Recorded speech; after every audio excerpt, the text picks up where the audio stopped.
Hey guys, tonight we slip through a creaky wooden gate into a 15th century European village where the air smells like soot, damp earth, and something faintly resembling boiled cabbage. Chickens peck at nothing in particular, and that distant thump? Probably a cooper hammering his last barrel for the day. You glance up at a timber-framed inn, its roof slightly sagging under the weight of the years. A smoky curl escapes from a crooked chimney, and someone just yelled something that sounded like a threat but could have also been a blessing. Tough to tell, really. You step inside, instantly wrapped in heat, candlelight, and the unmistakable scent of wet wool. It's cozy, until your eyes adjust and you realize the beds, if you can call them that, are already filled with snoring bodies, most of them not entirely sober, and not one of them yours.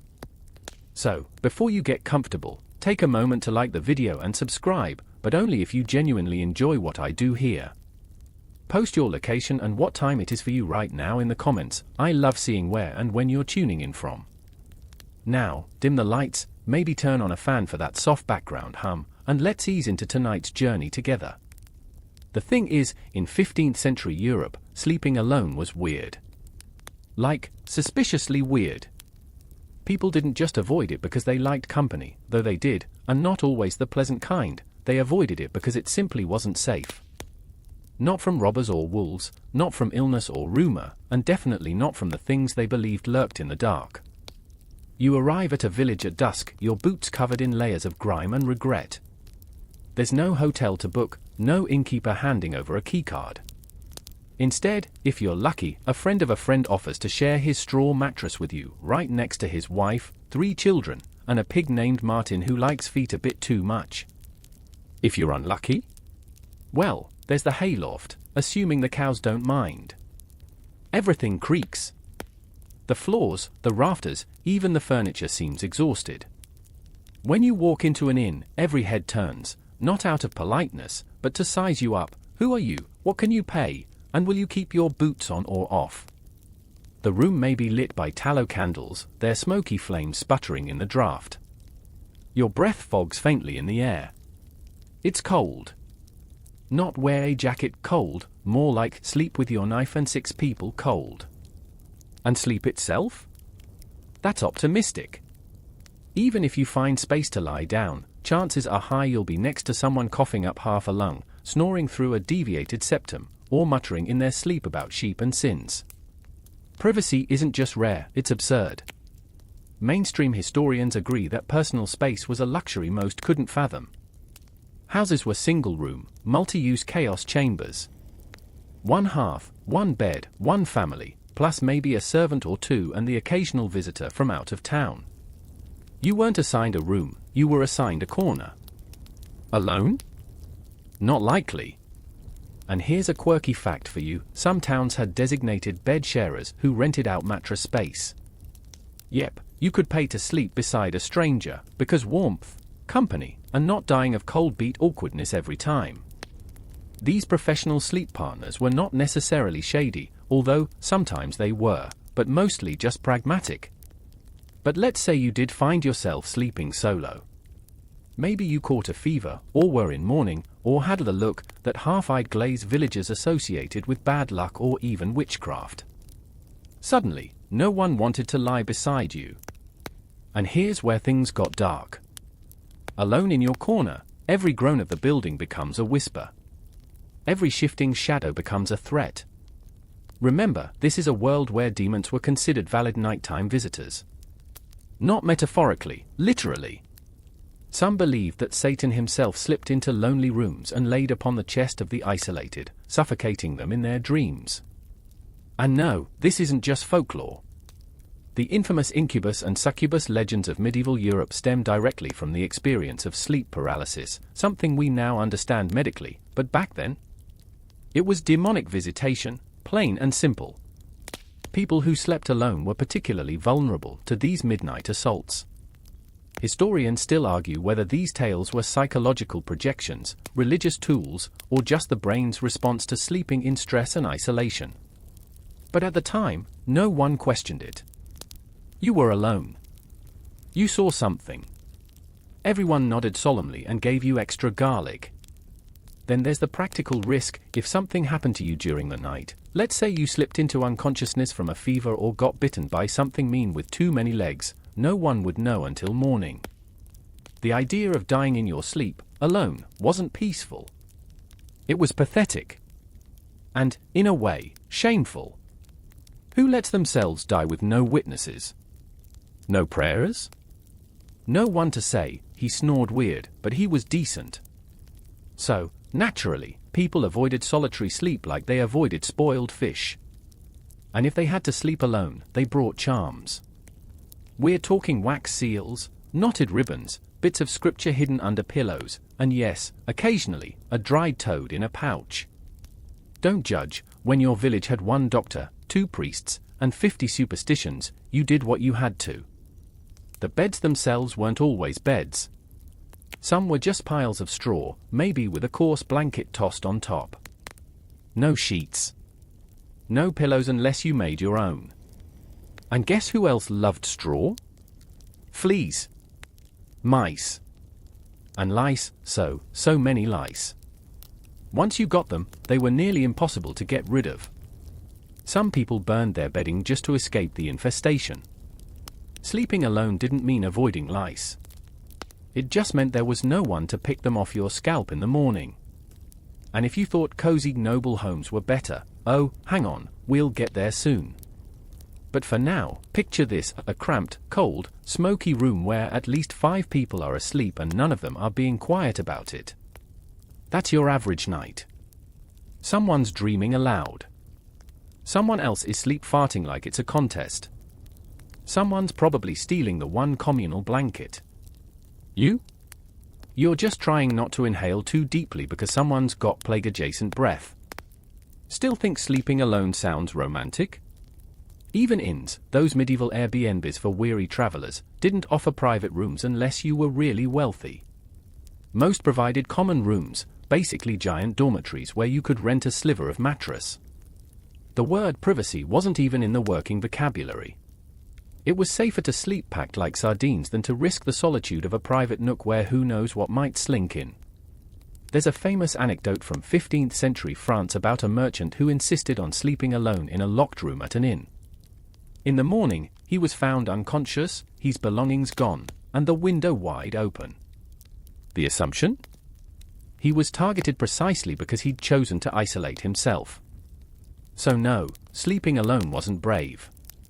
It was foolish. Or suspicious. Or both.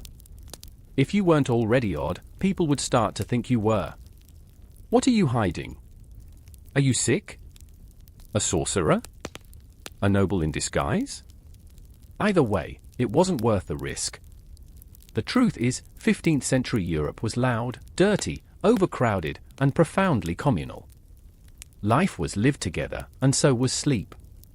Whether you liked it or not. And you? You pull the blanket tighter. Someone's foot is digging into your ribs. You jolt awake. Not from a nightmare, but from someone else's. The man 2 bodies over is groaning like he's arguing with ghosts, and you're getting kicked by a child who apparently dreams with their feet. The room still smells like wool and ash, only now there's a new, sharper note: someone forgot to wash their leggings. Again. You're not sure how long you've slept. It's still dark, though a faint blue blush begins to seep through the shutters. Outside, roosters haven't yet started bragging, but the embers in the hearth are giving up the fight. And you? You're absolutely freezing. The 15th century night doesn't forgive easily. Even indoors, the cold curls around your limbs like something alive. Your fingers are stiff, your nose stings, and your breath puffs like you've just jogged through a glacier. You try pulling the coarse blanket over your head, but someone else already has most of it wrapped around their torso like they're preparing for a siege.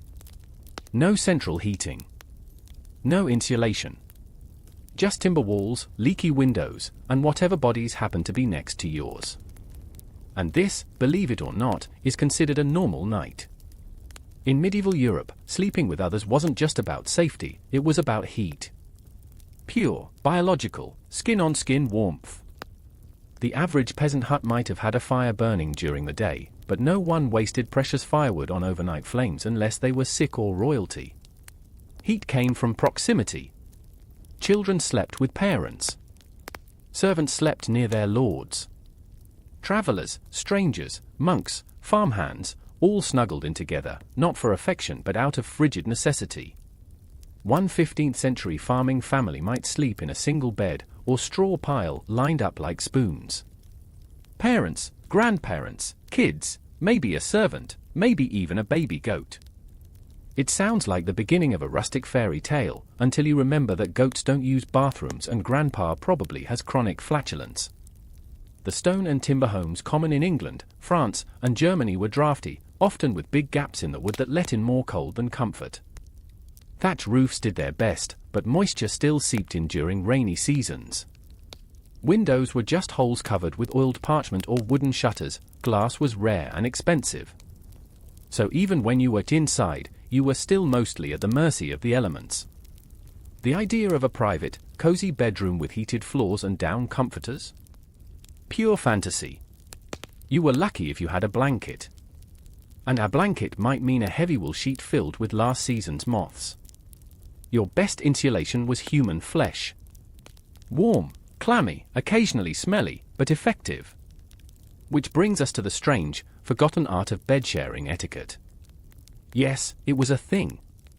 If you were a guest in someone's home, or at an inn, you were expected to understand the rules. You didn't hog the cover. You didn't snore too loudly, though this was more a wish than a regulation. You didn't roll too close to the fire unless you wanted to be roasted. Most of all, you didn't make it weird. Bed sharing was functional, not flirty. Unless you wanted it to be, in which case, things got complicated. But more on that later. One mainstream historical source describes how even judges and clerics shared beds when traveling, and not a single eyebrow was raised. It was practical, respectable even. Everyone did it. If you refused, it implied you thought you were better than others, or worse, that you had something contagious. And yes, the nobility did it too. In castles, heat was still a problem. Those thick stone walls didn't trap warmth, they bled it. Rooms could be freezing even with a roaring fireplace. Nobles and their servants often shared sleeping quarters, and sometimes the same bed. Lady Eleanor might have her own feather mattress, but she'd also have her maid lying nearby to tend to the fire, fetch her slippers, or hand her a warmed cloth if her nose began to drip icicles. What's especially interesting is how regional variations played into all of this. In Northern Europe, the cold meant more bed sharing. In warmer regions like southern Italy or Spain, it wasn't always necessary, but the habit had become so entrenched that people still did it, just more casually. The social glue of nightly proximity stuck, even if the weather didn't demand it. And then, of course, there's the fringe stuff. Did you know that in some rural villages, it was common to sleep between heated stones? Not large ones, you'd find small, smooth river rocks, bake them in the hearth for hours, wrap them in cloth, and tuck them near your belly or feet like primitive hot water bottles. They cooled quickly. And when you were out of rocks, you had each other. One particularly quirky winter practice involved wearing your clothes to bed, and we don't mean pajamas. We're talking full wool tunics, hose, caps, even shoes. Because when it's below freezing and your mattress is just a board with some straw, taking off your outerwear isn't brave, it's foolish. The only part of your body that might be exposed was your face, and that would likely be covered in the morning with a layer of frost, or a cat. Cats loved sleeping on people's faces. Warmest part of the body, after all. Now here's the kicker, some scholars argue that people in the 15th century didn't even expect a full night's sleep. It wasn't realistic. Between the cold, the discomfort, and the number of people packed into one room, sleep came in fits. You dozed, you stirred, you shifted. You got up, stoked the fire, relieved yourself in a nearby pot, trying not to think about the proximity, maybe mumbled a prayer, then lay back down until morning sort of happened. But sleeping alone? Forget it. Even thinking about it was enough to earn a sideways glance from your neighbors. Why isolate yourself when you could be not freezing in a communal body pile? Historians still argue whether communal sleeping made people more socially bonded or more exhausted. Did it nurture empathy, or just a tolerance for smells and snoring? Did it erode personal identity, or strengthen family ties? We may never know. But we do know that if you wanted to survive winter in 15th century Europe, warmth wasn't something you lit. It was someone you leaned on. As the room grows lighter, so does the mood. People begin to stir. Someone coughs, wetly. Another mutters about eggs. A woman across the room yells at a boy who clearly peed on his corner of the bed again.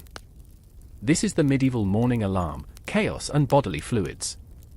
You're stiff, exhausted, slightly damp, probably not your fault, and already missing the 5 minutes of warmth you had between that baker's apprentice and the chimney sweep who talks in his sleep about debt and onions. You reach for your boots. They're frozen. Of course they are. But hey, at least you didn't sleep alone. The morning routine in your shared sleeping arrangement is anything but graceful. A foot here, an elbow there, you try to untangle yourself from the quilted mass of limbs without offending anyone's personal space, though the concept itself is laughably foreign in the 15th century. Someone grunts as you shift your weight, and a child promptly sneezes directly into your hair. There's no time to recover. The room is coming alive, and you? You just want a place to wash your face without stepping on someone's uncle. Now imagine this, you're a traveling journeyman, maybe a blacksmith's apprentice or a wandering tanner, and you found lodging in a town you barely know. You didn't pay for a private room, those are reserved for wealthy merchants or paranoid nobles. Instead, you got a spot on the inn's common bed. Yes, bed, singular.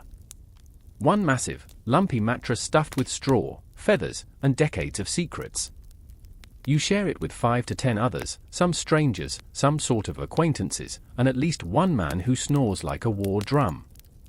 This was standard. In fact, it had a name, hot bedding. Not as scandalous as it sounds. A single bed was used in shifts, travelers would come and go, lying down where someone else had just stood up. The bed was always warm because it was always occupied. Hence, hot bedding. A cozy concept until you remember no one had discovered laundry detergent yet, and personal hygiene was more a theory than a practice. Some inns even stacked their guests like cordwood, fitting 2 to a straw mattress if things got crowded. You didn't complain, it was cheap, and the alternative was a frostbitten night curled in a barn next to a goose with intimacy issues. Still, people weren't entirely without shame or shyness. There were bed manners, especially when sharing with strangers. You tried not to make eye contact unless invited. No flailing limbs. Keep your hands to yourself, unless, of course, you were hoping for a little under-the-cover diplomacy, which did happen. Human nature doesn't clock out just because it's 1475 and your bedmate has fleas. But if you crossed a line without consent? That could get you a swift boot, or worse, a public accusation. Word traveled fast in close quarters. And what if you rolled over in your sleep and accidentally spooned the wrong person? Not a felony. Maybe not even an issue. People were pragmatic. Warmth was warmth. Intent mattered more than movement. And, let's be honest, if you could fall asleep in a tangle of itchy fabrics, questionable odors, and mystery bumps in the mattress, you'd earned a little grace. For the average medieval villager, the communal bed wasn't just for sleeping. It was a stage. You overheard gossip, whispered prayers, maybe the occasional ghost story. People talked before sleep and after it, especially during the long, cold months when the darkness lasted 16 hours and the only entertainment was each other. Some might recite lines from old romances or biblical tales. Others would recount what their uncle saw in the woods. Spoiler, it was always the devil or a glowing dog. One mainstream historical record tells of an inn in Bristol that kept a ledger of who slept next to whom, not for morality but for bookkeeping. If something went missing, a boot, a coin, a surprisingly fresh carrot, they knew who to question. Imagine waking up groggy, your left shoe gone, and realizing you shared a bed with a man who collects left shoes for fun. Or worse, sells them. The issue wasn't always theft, though. Sometimes it was disease. Remember, this was a time before germ theory. People didn't understand how sickness spread, but they noticed patterns. Someone sleeps alone, they die. Someone shares a bed with a pale, coughing man, they die. Coincidence? Maybe. But it bred paranoia. Yet oddly, people still chose to share. The immediate benefit of warmth and safety outweighed the long-term risk of maybe coughing yourself into the next dimension.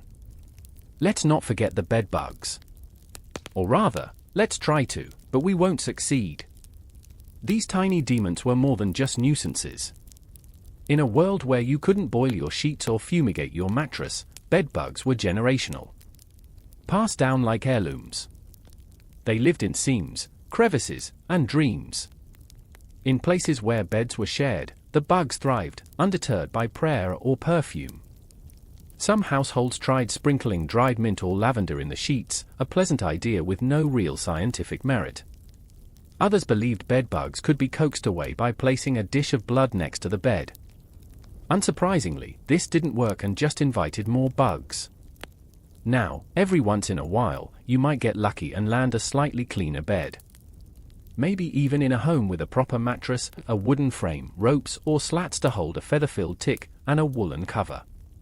The ropes would sag, so you had to tighten them regularly, hence the phrase, sleep tight. Cute, right?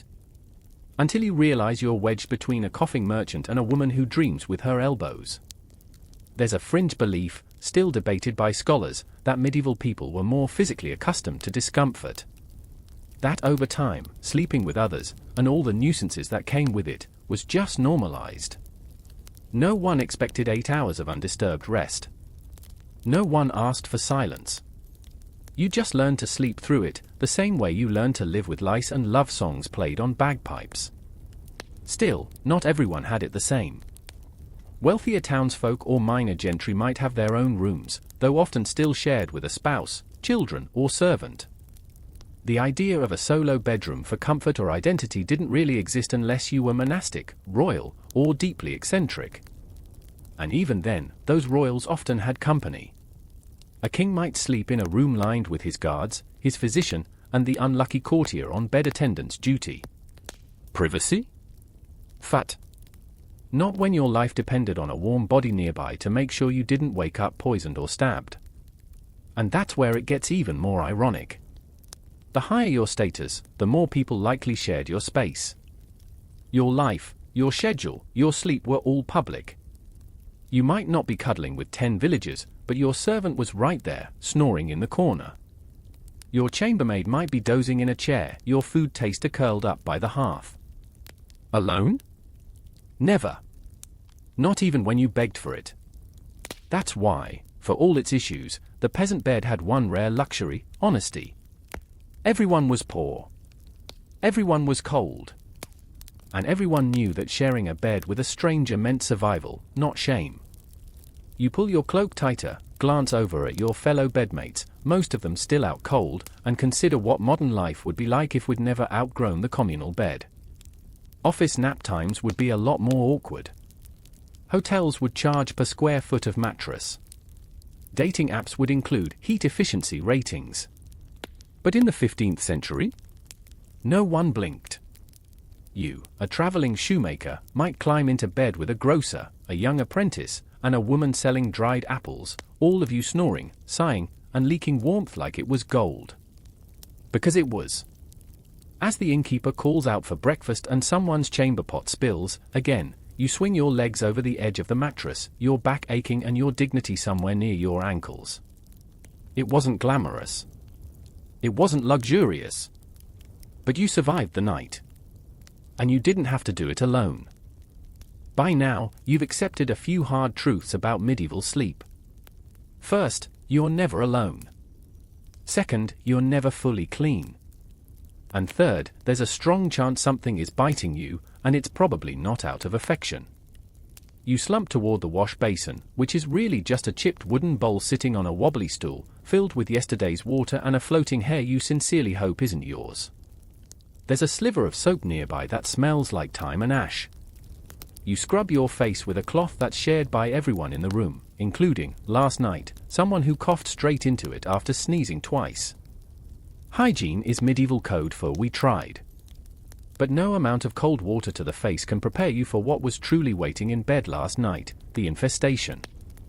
Bedbugs, fleas, lice, these weren't occasional visitors. They were permanent roommates. Every mattress was a bustling ecosystem of tiny, determined critters, all of them deeply uninterested in your personal boundaries. And while sleeping with other people offered warmth, it also offered something else: a thriving parasite superhighway. Let's begin with bedbugs. Tiny, reddish-brown, and nearly impossible to kill without fire, bedbugs were so common in 15th century Europe that people developed folk remedies for bed itching the same way we now have hacks for sour stomachs. One popular fix involved rubbing the bedposts with garlic and placing onion skins beneath the mattress. Not exactly scientific, but the smell probably chased away more than just insects. Folk medicine had plenty to say about sleep pests. You might hang dried herbs from the bedframe, lavender if you were fancy, pennyroyal if you were practical, and wormwood if you were serious. If you had a spare coin, you could hire someone to smoke the bedding with sulfur and crushed mint. It smelled like a forest fire in a spice shop, but hey, anything to kill the critters. Sadly, the results were inconsistent at best. And then there were the lice. Head lice, body lice, even eyelash lice, yes, those existed.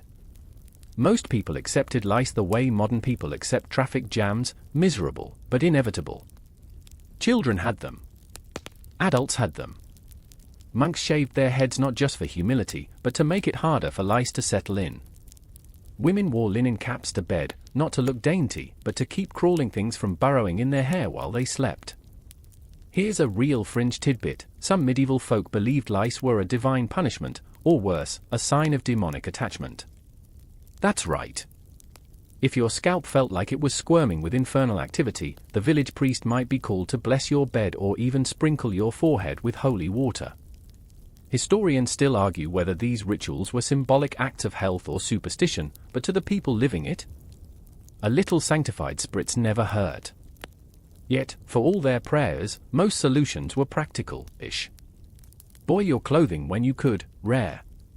Burn your bedding if you were desperate, more common than you'd think. Some people simply slept in different spots every night, rotating corners, flipping mattresses, even bedding down outside during the summer just to let the bugs starve. But even outdoors, they followed. Let's zoom in on one particularly medieval anti-bedbug paste. You mix crushed walnuts, wild mint, dried pig bile, and, brace yourself, a smear of goat fat. Mash it all together, rub it onto your skin, and voila! You now smell like a butcher's regret and might enjoy 5 minutes of uninterrupted sleep before a mouse decides you're edible. The logic wasn't always flawed: strong smells did deter some pests. But mostly, you just exchanged one problem for another. Instead of bugs, now people didn't want to sleep near you. And in a world where isolation at night was a red flag, this could be worse than the bugs. In crowded beds, pest control became a community affair. Before climbing in for the night, folks would shake out blankets and beat mattresses with sticks or paddles, hoping to dislodge a few dozen freeloaders. This ritual created a daily flurry of dust and flying insects, followed by everyone shouting "I got one," as if it were a team sport. Candles played a role, too. By the dim glow of tallow flames, you could sometimes spot the flick of antennae or the shadowy scuttle of a flea. These weren't relaxing bedtime moments. They were survival drills. What's worse, the creatures weren't limited to the bed. Straw floors harbored rats and mice. Fleas nested in the rushes that lined the ground. Those aromatic herbs and dried plants scattered for cleanliness actually doubled as pest havens. Your bed was only part of the problem. The entire house was itching. And don't even start with the stories about earwigs crawling into people's heads at night. Was it true? Probably not. Did it keep people up? Definitely. Especially those unlucky enough to sleep alone in a dark corner where no one would hear them scream. Now, imagine this: you're traveling. You stop at an inn that hasn't cleaned its bedding since before the last eclipse. You climb into the shared bed, your feet rubbing against something gritty. You convince yourself it's sand, because the alternative might have teeth. 5 minutes in, your ankles itch. 10 minutes in, your scalp tingles. By dawn, you've scratched yourself into a frenzy and given up entirely on modesty.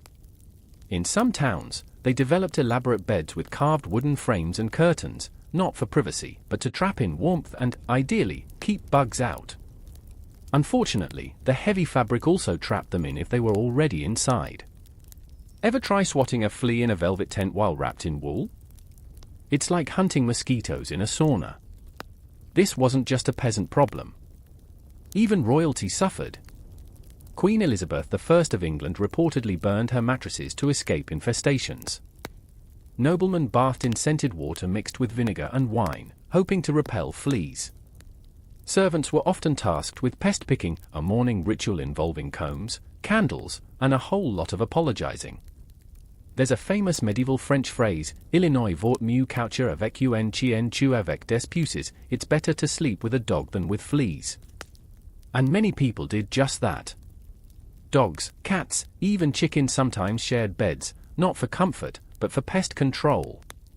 Cats chased mice. Dogs offered warmth. Chickens, well, the jury's out on that one. But they were there. And guess what? If you slept alone, you didn't escape this nightmare. You were just bitten privately, with no one to share your misery. No one to whisper "me too" in the dark. No one to help you check your back for that suspicious rash. And certainly no one to confirm if that thing in your blanket was a beetle or a really unfortunate walnut. Sleeping with others meant not just warmth, but witnesses. If something bit you in the night, someone else probably felt it too. If you itched, scratched, or groaned, others might offer advice, or at least commiseration. Misery may not love company, but it needs it when you're covered in bites and the only cure is boiled nettle tea. You finish splashing water on your face, catching your reflection in the bowl's surface. Your eyes are tired, your hair a mess, and your neck decorated with 3 very suspicious red bumps. You know they weren't there yesterday. And judging by the groans and scratching happening behind you, you're not alone. Still think sleeping solo would have been better? At least this way, you can blame someone else for the lice. The night before still lingers on your skin. You've washed what you could, changed into less itchy layers, though fresh clothes here just means slightly less crusty. You feel a little more human. But as you stretch out the kinks from sleeping like a coiled pastry between a snorer and a twitcher, a sharp breeze snakes in through the window shutters and flickers the candle. The flame shivers once, twice, and then goes out. And that's when the room changes. The warmth of morning disappears. The cozy mumble of villagers becomes silence. Shadows stretch. The wooden beams above seem to creak louder, somehow deeper. You're not alone, but for a second, it feels like you are. The kind of alone that presses in from the corners of the room, that makes you second-guess whether someone, or something, is standing just behind your shoulder. Because in the 15th century, the dark wasn't just an absence of light. It was a presence. People feared the night, yes. But they feared being alone in the night even more. Because that's when the devil visited. You might have heard of incubi and succubi, seductive demons that snuck into beds to torment the lonely. But for the average medieval villager, it wasn't just temptation they feared. It was suffocation. Weight on the chest. Shadows sitting on your ribs. Eye staring at you in the dark. Modern science calls it sleep paralysis. Medieval folks called it demonic oppression. If you were lucky, you had someone beside you to wake you up, to pray over you, or to just say, "Nope, that wasn't real." But sleeping alone? That was an invitation. The devil, they believed, didn't barge into crowded rooms. He crept into silence. Into solitude.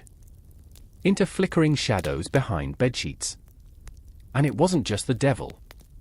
You had a whole supernatural roster of nighttime horrors. The nightmare wasn't just a bad dream, it was a literal creature that sat on your chest, crushing your breath. Some believed witches traveled in spirit form while they slept, visiting enemies and stealing their peace. Others claimed that fairies, especially the nasty ones, snuck into homes at night to tangle your hair and whisper curses into your ears. That's why many people went to bed with protective items. A sprig of rosemary under the pillow. An iron nail near the hearth. A small carving of St. Michael tucked into the bed frame. And if you didn't have any of those? You prayed. Out loud. A lot. Preferably with others. Because if your bedmate started mumbling in Latin at midnight, it wasn't weird, it was comforting. It meant you weren't the only one scared of the dark. Now here's the creepy twist. Historians still argue whether these beliefs were rooted in spiritual fears or psychological realities. Sleep paralysis is common today. You wake, your body frozen, your mind panicking. But in a medieval world saturated with religious imagery and demonic warnings? It didn't feel medical. It felt malevolent. Take Marjorie Kemp, an English mystic who wrote about her experiences with night spirits in the early 1400s.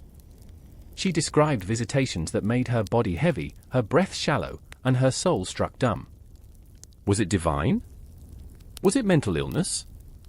Historians debate, but she, and many others, saw it as real, terrifying, and intimately tied to how and where she slept. But not all night terrors were spiritual. Sometimes it was just people doing what people do in the dark, creeping. Let's say you're a young woman of marriageable age. You sleep in the same room as your family, maybe even the same bed. But on rare occasions, like during harvest season, you end up sleeping in a barn or a relative's home. Alone. Maybe just for one night. And that's when the visitor shows up. There's no locked door. No guard dog. Just wooden shutters and a latch that's been broken since Lent. The creak of the floorboards doesn't come from the house settling, it comes from someone testing how close they can get before you wake up. Medieval folklore is filled with stories of night visitors, men sneaking into rooms, uninvited, hoping for more than just conversation. Sometimes it was a village boy emboldened by mead. Sometimes it was someone far worse. And if you cried out? Well, that was risky too. Because if no one believed you, or worse, if they did and thought you'd invited it, you could find yourself facing shame, not sympathy.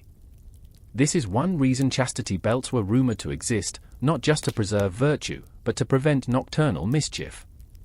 Though historians now believe most of those were more myth or museum fraud than actual practice. Still, the fear was real. Doors were braced with chairs. Beds were shifted to face the hearth. Girls shared rooms for safety, not just slumber parties. But it wasn't only women who feared the night. Men, too, especially the poor or wandering, were vulnerable. Sleep in the wrong field or near the wrong forest, and you might wake to a blow to the head or your boots missing. Or worse, you might not wake at all. Bandits didn't just roam the roads, they sometimes slipped into homes, especially if they heard you were alone, especially if they smelled coin. And then there were the animals. Wolves weren't mythical creatures in the 1400s. They were actual, shaggy, starving beasts that roamed the edges of villages and weren't shy about testing doors. If you slept alone in a cottage or outbuilding near the woods, you could hear them. Paws crunching in frost. Snouts snuffling beneath shutters. Entire towns held vigils during particularly bad winters when wolves came too close. Sleeping through the howling was an act of bravado, or denial. Quirkier still, in some regions of Eastern Europe, people believed wolves could walk like men. Not werewolves exactly, those stories came later, but cursed souls, shapeshifters, or devil-possessed peasants. Sleep alone and you might meet one. Sleep with someone else and you'd have a witness, or at least a second course. But let's say you don't believe in wolves or witches. Let's say you're brave, cynical, modern-minded, somehow time-traveled into this place and think it's just superstition. Fine. But explain why the walls groan when no one's moving. Why the candles always die before the worst dreams come. Why even the dogs whimper in their sleep during certain moon phases. And why no one in this village will let you sleep alone if they can help it. You lie down for the night, and the person beside you mumbles a prayer. Not for themselves. For you. Because you're new here. Because the shadows haven't quite recognized your scent yet. Because tonight, they say, the air smells like a bad omen, and the last person who slept alone. They left at sunrise. Or so everyone says. But no one saw them go. The next day, you're bleary-eyed, aching in every joint, and debating whether sleep is even worth pursuing anymore. But at least you're alive. Not everyone in 15th century Europe could say the same after a night alone. You step outside the cramped cottage inn into the frosty air and glance around. A few doors are swinging on crooked hinges, their latches long rusted off. Some homes are missing shutters altogether. It looks careless. But then you realize, nobody locked their doors last night. And that's not because they trusted each other. It's because there wasn't much to lock. In most medieval villages, security wasn't a latch or a bolt, it was people. It was being seen, known, watched. It was the comfort of a dozen bodies stacked around a hearth, ears open to creaks and footsteps. If you chose to sleep apart from the group, either out of stubbornness or arrogance, you weren't just alone. You were unprotected. In these towns, doors stayed open not out of hospitality, but out of mutual surveillance. Everyone knew everyone else's business, because they had to. If your fire hadn't been lit by nightfall, someone noticed. If your child didn't return from the fields, the neighbor knew. And if you chose to sleep alone, with your door closed, people talked. What's he hiding? Why doesn't she want company? Didn't his aunt die of plague last spring? Suspicion bloomed fast in a society that valued community over privacy. Now picture this, you are sleeping alone in your rented hovel on the edge of town. The shutters rattle a bit in the breeze. It's probably nothing. But then you hear it, slow footsteps on packed dirt. 1, 2. A pause. Then closer. You sit up, heart racing. There's a noise near the door. Not a knock, not a voice. Just a thud. Maybe someone leaning against it. Testing it. Or maybe they're already inside. It's too dark to see clearly. Your candle's gone out. You meant to relight it hours ago, but now your hands are shaking too badly to find the flint. This was the actual fear behind sleeping alone, not just demons or wolves, but thieves. Medieval law enforcement was minimal at best. Town constables patrolled during the day. At night? You were on your own, unless your village was lucky enough to afford a night watchman. And even then, you were still pretty much on your own. Night watchmen were usually older men or veterans unable to work the fields anymore. They carried staves and lanterns, occasionally dogs, and walked the town's perimeter calling out the hours and reporting fires. But they didn't check every house. They certainly didn't climb into attics or peek under carts. If a thief was quiet and quick, your belongings, or your life, could vanish by sunrise. Some towns tried to organize watch rotations. Citizens were assigned nights to patrol the streets, a sort of early neighborhood watch. Miss your turn, and you'd face a fine or worse, suspicion. But even with this system, if someone decided to rob your home, and you were the only one inside, well, let's just say no one would hear you until the chickens did. But here's the wild part, many thieves didn't break in with force. They crept. They slid into unlocked doors, tested loose shutters, moved like shadows. They weren't necessarily hardened criminals, sometimes they were just desperate. A widow whose bread had run out. A boy cast out by his family. A starving soldier looking for a loaf or a coin or a dry corner to rest in. And the easiest homes to target? The quiet ones. The solitary ones. Even if nothing was stolen, the psychological cost was high. If someone entered your home at night, even just a drunk cousin looking for a place to vomit, it stayed with you. You'd wake every few minutes. You'd start keeping knives near your bed. You'd start sleeping closer to the hearth where the light still flickered, however dimly. Some people even hired bed guards, a relative, a servant, a companion paid in food or favors to simply be there. Not to fight. Just to witness. Just to wake up first if something rustled. It wasn't all paranoia, either. Historical records from towns like York, Bruges, and Florence document break-ins during the night, some violent, some subtle, some downright bizarre. One infamous case in 1491 involved a man who snuck into 5 different homes during the week just to steal bread and candles. The community was less outraged by the theft and more disturbed by the fact that he entered without being noticed. He didn't break anything. He just slipped in. Which made people ask, how many others had done the same? Now, if you think locking your doors would solve the issue, let's talk about locks. Most homes didn't have them. A wooden bar? Sure. Maybe an iron latch if you were fancy. But padlocks? Keys? These were reserved for storehouses, churches, or noble estates. And even then, keys were massive iron things the size of small carrots, hard to carry, easy to copy. So, for the average villager, security came down to this: sleep near others. If you didn't, it was assumed you had something worth hiding or stealing. Let's not forget the social toll. In tight-knit communities, being alone made people uncomfortable. If you weren't sleeping in the common room at the inn, or with your family, or with your workmates, well, why not? Were you sick? Contagious? Mourning? Cursed? The gossip could be brutal. I heard she sleeps alone because she communes with spirits. I heard he's got a book of alchemy under his bed. I heard they're not really from here. In some cases, this kind of talk led to accusations of witchcraft. The solitary woman on the edge of town with no husband, no children, and no visitors. She wasn't independent. She was a suspect. And if something bad happened, crops failed, cows miscarried, a child fell ill, people remembered who chose to sleep alone. And they'd knock on her door. But not to share warmth. So let's say you're alone tonight, not by choice, but by chance. Your traveling companion fell ill and stayed behind. The inn was full.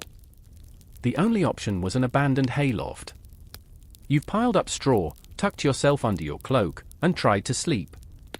But every sound becomes a possibility. Every breeze sounds like a footstep. Every gust seems like breath. You remember the warning from the barmaid, don't be caught alone tonight. The cold's bad enough, but it's not the worst part. And you try not to wonder what the worst part might be. You close your eyes anyway. And somewhere in the dark, a latch shifts. It's not the first time you've heard that latch sound. By now, you recognize the soft, telltale clack of iron shifting against wood. But this one feels deliberate. Too slow to be the wind, too hesitant to be an accident. You hold your breath, ears straining in the kind of silence that seems to push back. Nothing. Then again, that's the problem with doors in the 1400s, they barely qualified as barriers. A warped plank here, a missing hinge there, and you've got more of a suggestion than a seal. Still, you pull your cloak tighter, bury your face in the rough wool, and tell yourself it's nothing. Again. Because if you admitted it was something human or not, you'd have to ask the question no one wants to face when alone at night. What are you going to do about it? Let's be honest, you don't really have options. You're not carrying a sword. Even if you were, you barely slept, your muscles are sore from yesterday's unpadded floorboard ordeal, and let's face it, you wouldn't last 5 seconds against a half-starved thief armed with a pointy spoon. But that's part of the horror of medieval solo sleeping. The fear isn't just about the unknown. It's about your inability to respond. You're not protected. You're not powerful. You're not even particularly awake. So, you do what anyone in your position would do. You play dead. Fake sleeping, yes, it's as medieval as wool underwear. People did it often. Pretending to be asleep was sometimes the only way to observe a threat without triggering it. Listen first, react never. Because reacting could get you killed. Staying silent, on the other hand, could buy you time, maybe even pity. And if that sounds desperate, well, it was. Let's shift a little here. You're not the only one afraid of the dark. The wealthy? Oh, they feared it too. But their fear came with options, servants, guards, sometimes even bedroom watchers, people who sat up through the night in a corner chair, half asleep, half listening, just in case. In castles, night threats could be political. Assassination wasn't a fantasy, it was real, common, and extremely effective when your target was alone in a feather bed, snoring into a curtain. That's why some nobles insisted on shared sleeping chambers even with rivals, on the theory that two sets of eyes were better than one. There's even a documented case in Burgundy where a nobleman pretended to sleep, dagger in hand beneath his pillow, and waited for an intruder. The man who slipped into the chamber thought he'd be dealing with a groggy lord, but found a fully conscious, dagger-wielding rage goblin instead. The lesson? Even power didn't make solitude safe. And if you think this anxiety faded once you were inside a monastery or convent, wrong. Monastic life had its own unique brand of alone-at-night terror. Yes, monks and nuns slept in large dormitories, but the spiritual pressure of solitude loomed even in company. Imagine, it's midnight. You're a monk, wrapped in layers, lying on a straw mat. All around you, dozens of others breathe in rhythmic sleep. But your soul? Not at rest. You're terrified of dying in your sleep with unconfessed sin. See, medieval Christianity held that the moment of death mattered deeply. Die with a black mark on your soul, and you could face eternal damnation. So even when safe in a sacred space, surrounded by others, the fear of dying alone, and spiritually unready, was constant. Historians still argue whether this fear was more psychological or theological. Was it genuine terror of hell, or a symptom of a life spent under rigid discipline and suppression? Either way, monks often awoke in the middle of the night not from noise, but from guilt. They'd slip from bed, shuffle through cold stone corridors, and kneel in the chapel just to whisper a confession to the darkness. And honestly? That's somehow scarier than thieves. Because it means even the safest, most structured people couldn't sleep through the night in peace. But what if you weren't in a town or a monastery? What if you were on the road? Yes, the medieval traveler. Brave, foolish, and usually exhausted. The inns along trade routes weren't exactly luxurious.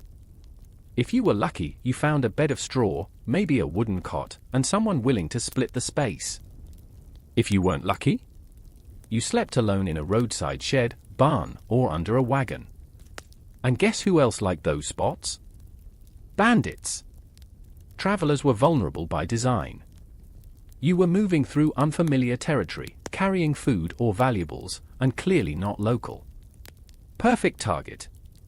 Some travelers even bribed locals to sleep near them, offering a coin or two just to borrow their presence.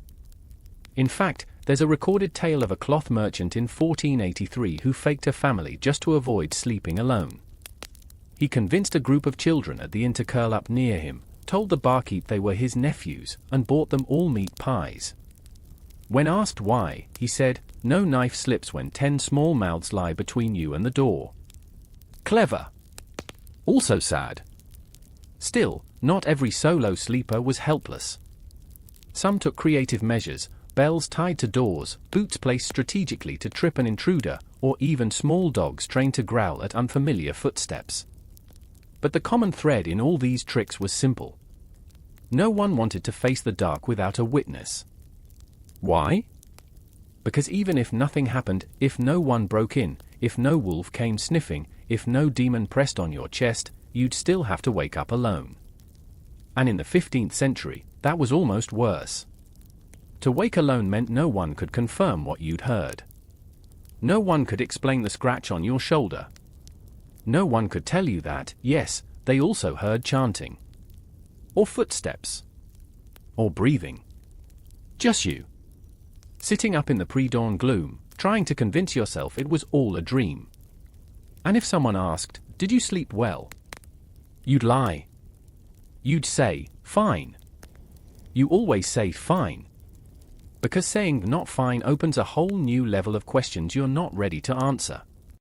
Or worse, it opens the possibility that it wasn't all in your head. And so, the next night, you try not to think about the latch. You don't relight the candle. You just curl tighter into your cloak, hope the rustling outside is just a rat or a hedgehog or, please, anything but footsteps, and repeat to yourself what every lonely medieval soul has whispered at some point. It'll be morning soon. Just make it to morning. Morning does come. Barely. The sky grays just enough to differentiate the trees from the hills, the roof from the mist. You didn't really sleep, you sort of coasted through the night in a half-conscious drift. You didn't die, at least. That's something. But as you sit up, cold and cramped, you realize something unnerving. Your door is open. Just a crack. But open. Did you leave it that way? You're almost sure you didn't. But then again, almost sure is a terrible feeling to wake up to when you're living in the 15th century, and the locks are more decorative suggestion than a mechanical defense. You step toward it slowly. Your feet crunch hay. Your cloak smells of smoke and sweat. You look around, but nothing seems missing. Still, that doesn't mean someone wasn't there. Now you're paranoid. That's okay. Paranoia was practically a survival mechanism back then. You tug the door closed, force a cough into the air like you're announcing, "Hey, still alive in here," and then step into the road. Because here's the unspoken truth of sleeping alone in 15th century Europe, it doesn't end when the sun rises. The night may be over, but the suspicion follows you into daylight. You walk to the communal well. People glance at you, some long, some short, but none neutral. They know you slept alone. Word spreads fast in these places. The innkeeper's wife saw you slip away last night. The blacksmith's son heard a sound. They'll talk. They always do. And whether they say it to your face or not, you've marked yourself as different. Which, in a society obsessed with conformity, is dangerous. See, this isn't just about comfort or safety. This is about trust. Medieval life revolved around the community. You were only as strong as the group around you. You worked together, farmed together, mourned together, and yes, slept together. Often on the same floor, often in the same room, often with strangers, if necessary. Because solitude didn't signal independence. It signaled threat. That's why entire households, parents, children, servants, livestock, slept within a single shared space. And in towns, people crowded into tenements so tightly that you'd know the sound of your neighbor's cough better than your own heartbeat. Privacy wasn't a luxury. It was a red flag. That's why, when you wandered into that barn alone last night, people noticed. They remember. And they wonder, why didn't anyone sleep with you? Let's pause for a moment here to appreciate the fact that people were basically human CCTV. Before alarm systems and motion sensors, villages relied on constant observation. If someone sneezed after dark, someone else whispered about it before dawn. Now imagine how that plays out for you today. A child points at you as you pass. His mother yanks him behind her shawl. A man nods in greeting, but he doesn't smile. The baker won't meet your eyes. You overhear a mutter. She walked the field road alone. No lights in the loft, neither. Maybe the fever's in her lungs already. Wait, what? Illness. Another reason no one wanted to sleep alone. Because in a world where medicine was basically garlic necklaces and bleeding out your sins, sickness was terrifying. And one of the first signs someone was ill? They withdrew. Didn't show up to the fire. Didn't join the ale circle. Didn't snore alongside everyone else on the floor. That's why sleeping alone looked suspicious. People assumed you were either dangerous or doomed. And they weren't wrong to worry. In a single year, say, 1437, an outbreak of sweating sickness could empty half a village. Not with drama, either. Just silence. A man would cough during prayers, sleep in a separate room just in case, and by morning, he'd be dead. No blood, no wounds. Just gone. People started associating isolation with death. Sleep alone, and you must have a reason. A reason no one else wants to share. You, however, are just tired and traveling. You're not sick. Probably. But try explaining that without sounding even more suspicious. In this climate, some folks took drastic action to avoid the perception of illness. They'd bribe people to sleep next to them. Offer free bread, blankets, even wine, just for the optics. See? Look, I'm cuddled between two healthy humans. I'm fine. Still, the social stain could linger. Historian accounts from Genoa, Ghent, and Gloucester tell of entire families ostracized because one member chose to sleep apart for a week during Lent. Turns out, piety looks a lot like pestilence if you're not careful.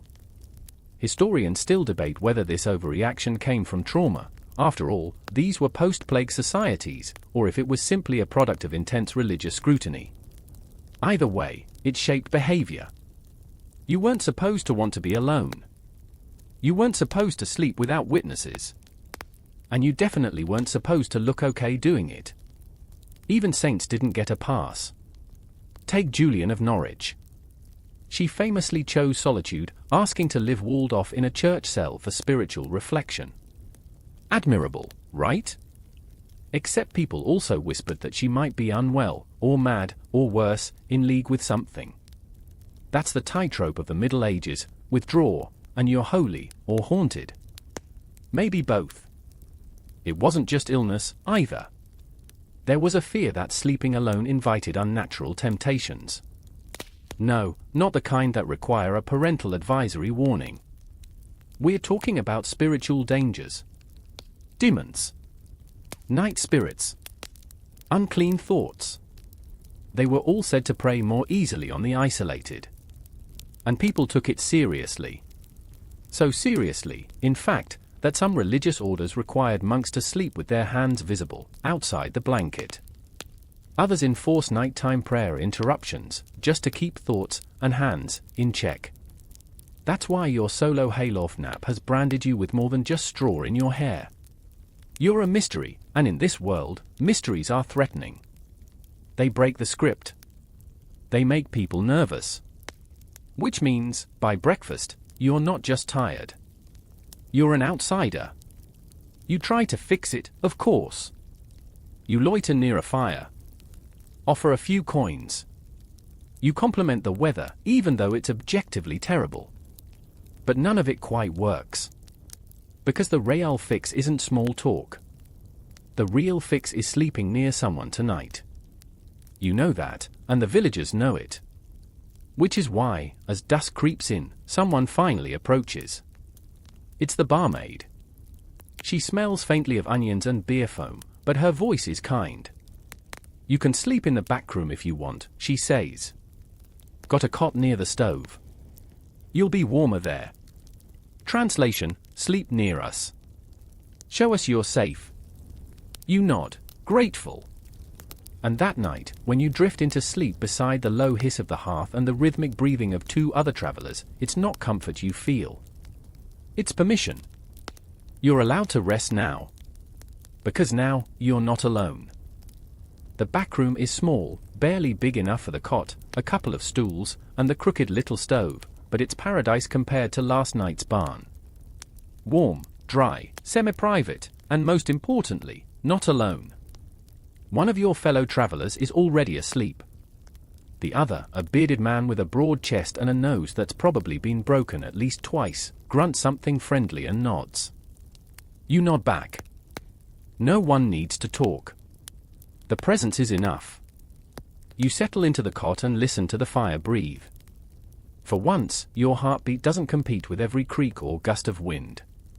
You're surrounded by human sounds, snoring, wheezing, the occasional twitch against straw, and those are the lullabies of this age. And it hits you, this is the only way people ever feel safe at night here. Sleeping together isn't a preference. It's a survival instinct. And not just because of robbers or rumors. Because in the 15th century, the real terror of sleeping alone isn't what might come in. It's what might already be inside.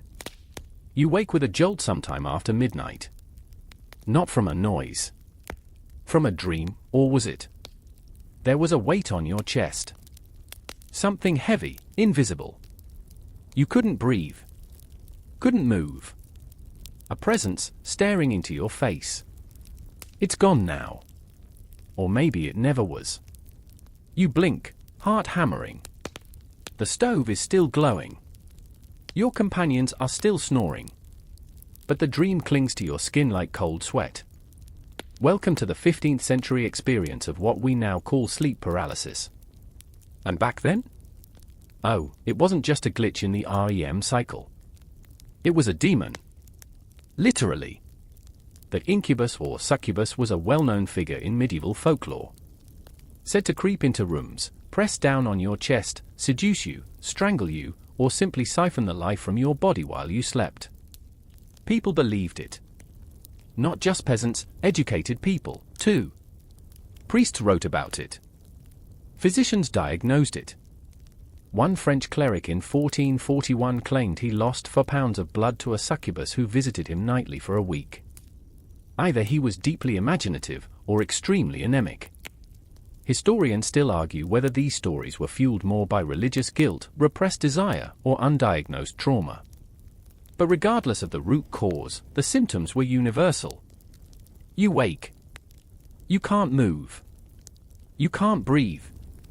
And you are not alone. In a culture where spiritual forces explained everything from failed crops to toothaches, there was no question that nighttime meant vulnerability, not just physically, but spiritually. And that's why even the idea of sleeping alone terrified people. If you woke screaming in a shared bed, someone would hear. Someone might hold your hand, or pray for you, or at the very least, confirm it happened. But if you woke alone? Well, then it was just you and it. Which is why people began inventing their own forms of bedroom protection. Some placed iron under the mattress, believed to repel spirits. Others carved crosses into the bedposts or sprinkled salt at the threshold. One noblewoman in Prague kept a bowl of holy water under her pillow, just in case. Fringe? Sure. But also pretty widespread. By the late 1400s, entire manuals were circulating with diagrams of protective sleep postures and blessed layouts for bedding. In German folklore, even the angle of your head mattered. Point it too close to the north, and you might attract forest-born sleep demons. But it wasn't just the paranormal. People feared their own minds at night. Madness was a vague, terrifying concept back then. Not well understood, not kindly treated. If you started talking to yourself or seeing things in the dark, there weren't therapists or medication. There was suspicion. Shunning. Sometimes, a priest. And those episodes? Often happened in solitude. That's why people started to fear dreams themselves. To sleep alone was to open a door with no witness to what might crawl through. Imagine lying in the dark, hearing a whisper, only to realize it's coming from inside your head. Who do you tell? What if no one believes you? What if they do, and decide you need cleansing? Yeah. Dream interpretation wasn't a fun parlor game in this century. It was deadly serious. There's even a chilling account from 1478 of a widower in York who dreamed his wife stood at the foot of his bed each night, covered in frost, whispering his name.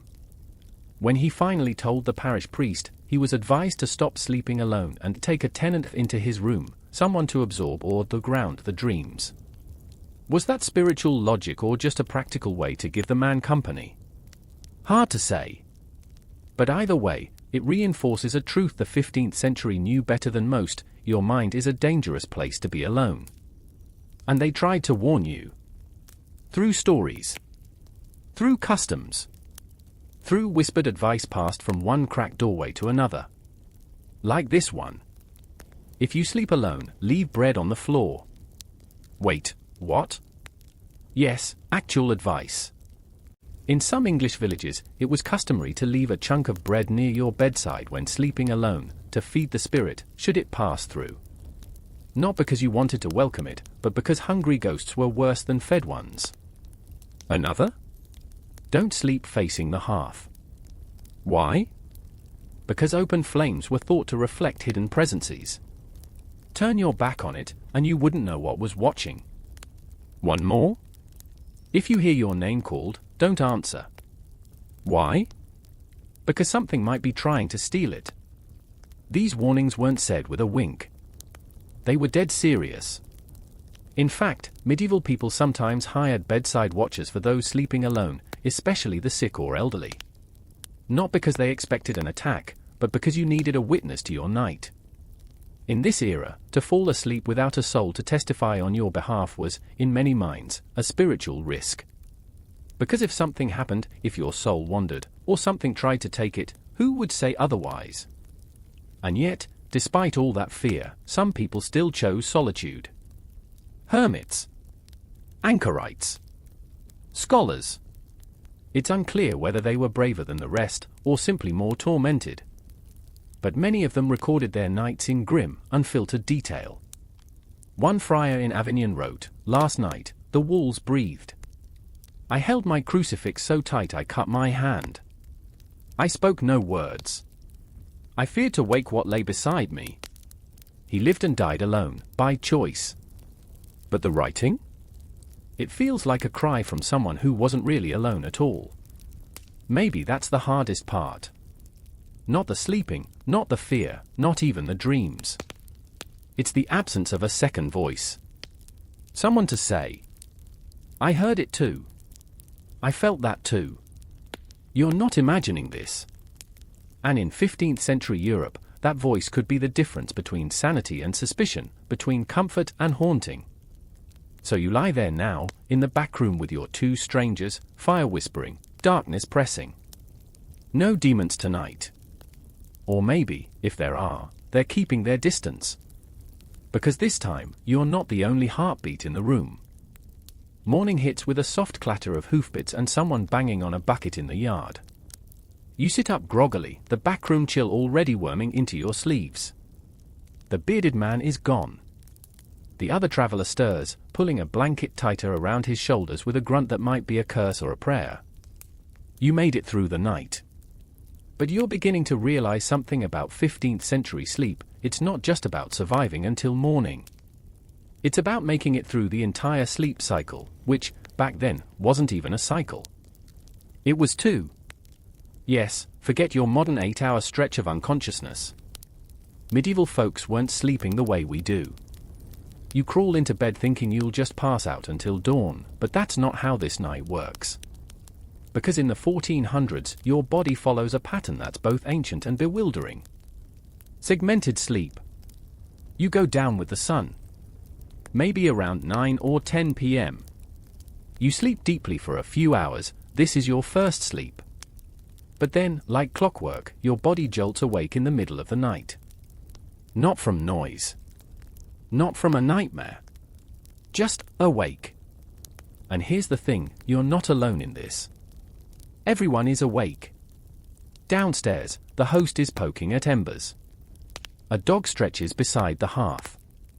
Somewhere, a child is singing softly to herself. People in the 15th century expected this. They planned for it. This watch period between first and second sleep was often a time for prayer, quiet conversation, even intimacy, yes, that kind. A farmer might mend his tools. A mother might breastfeed. A priest might read. In some places, it was even called the waking hour, a natural, built-in pause in the middle of your rest. Historians still argue whether this two-part sleep was biological, cultural, or a mixture of both. Was it due to circadian rhythms in pre-industrial lighting conditions? Or simply because the night was long and life was structured around it? Either way, the evidence is stacked. Letters, diaries, sermons, even medical texts, all reference this pattern as if it were the most normal thing in the world. And for you, here and now, it's also deeply unsettling. Because in that quiet middle hour, your mind wanders. Maybe you think about the faces you passed in the last village. The boy with the withered leg who didn't speak. The woman clutching her rosary so tight her knuckles turned white. Or maybe you're still wondering about last night's dream. The way it pressed on your chest like it had a heartbeat of its own. You roll over and try to sleep again. It works, eventually. But this second sleep? It's lighter. Flickery. Half filled with dreams and half with twitchy half-thoughts. Your mind drifts, then snaps back with a jerk. A dog barks. Someone mutters in their sleep. And all of it adds up to a very different idea of rest. In this century, you don't get the luxury of blackout, dreamless sleep. You get episodes. Fragments. A quilt of dozing and waking and lying still with your eyes wide open, wondering whether you're dreaming or watching the wall move. And that's if you're lucky. Because segmented sleep opens the door for some truly bizarre midnight activities. Take the tradition of night walking. Today, that might conjure up peaceful images of insomnia strolls under street lamps. But back then? It was more like sanctioned ghost wandering. People who walked at night were suspicious. Why weren't they asleep like decent folk? What business did they have in the dark? Were they messengers of God or the devil? Some folks claimed to see night walkers speaking with animals, or vanishing when spotted. A few were even arrested for sorcery just because they took a walk to shake off their first sleep. This paranoia wasn't totally irrational either.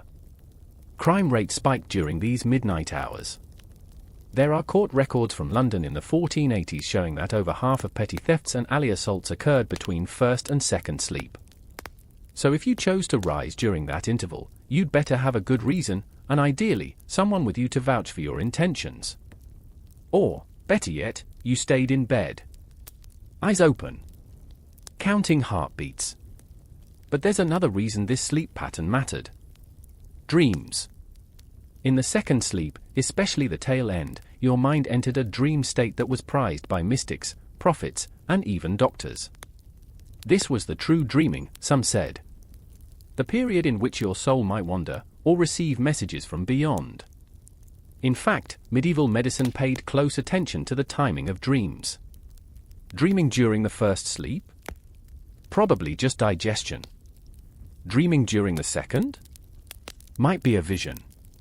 One Italian healer claimed he could diagnose illnesses based on second sleep dreams alone. And it wasn't entirely baseless. Modern studies do suggest REM sleep peaks later in the night. But in your case, second sleep isn't mystical. It's just uncomfortable. You wake before dawn with your mouth dry, neck aching, and a vague sense that someone's been whispering your name. Was it real? A dream? The host's child talking in her sleep? You sit up and pull on your boots.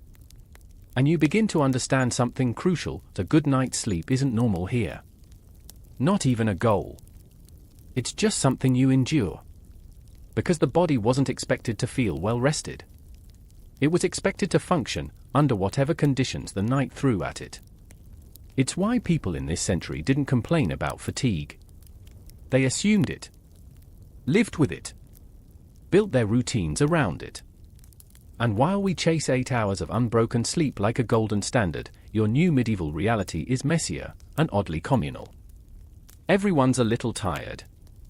A little haunted. A little twitchy from the echo of whatever they dreamed during that fragile second sleep. But no one says it out loud. Instead, you and your fellow traveler nod to each other in the grey light. You share some dry bread.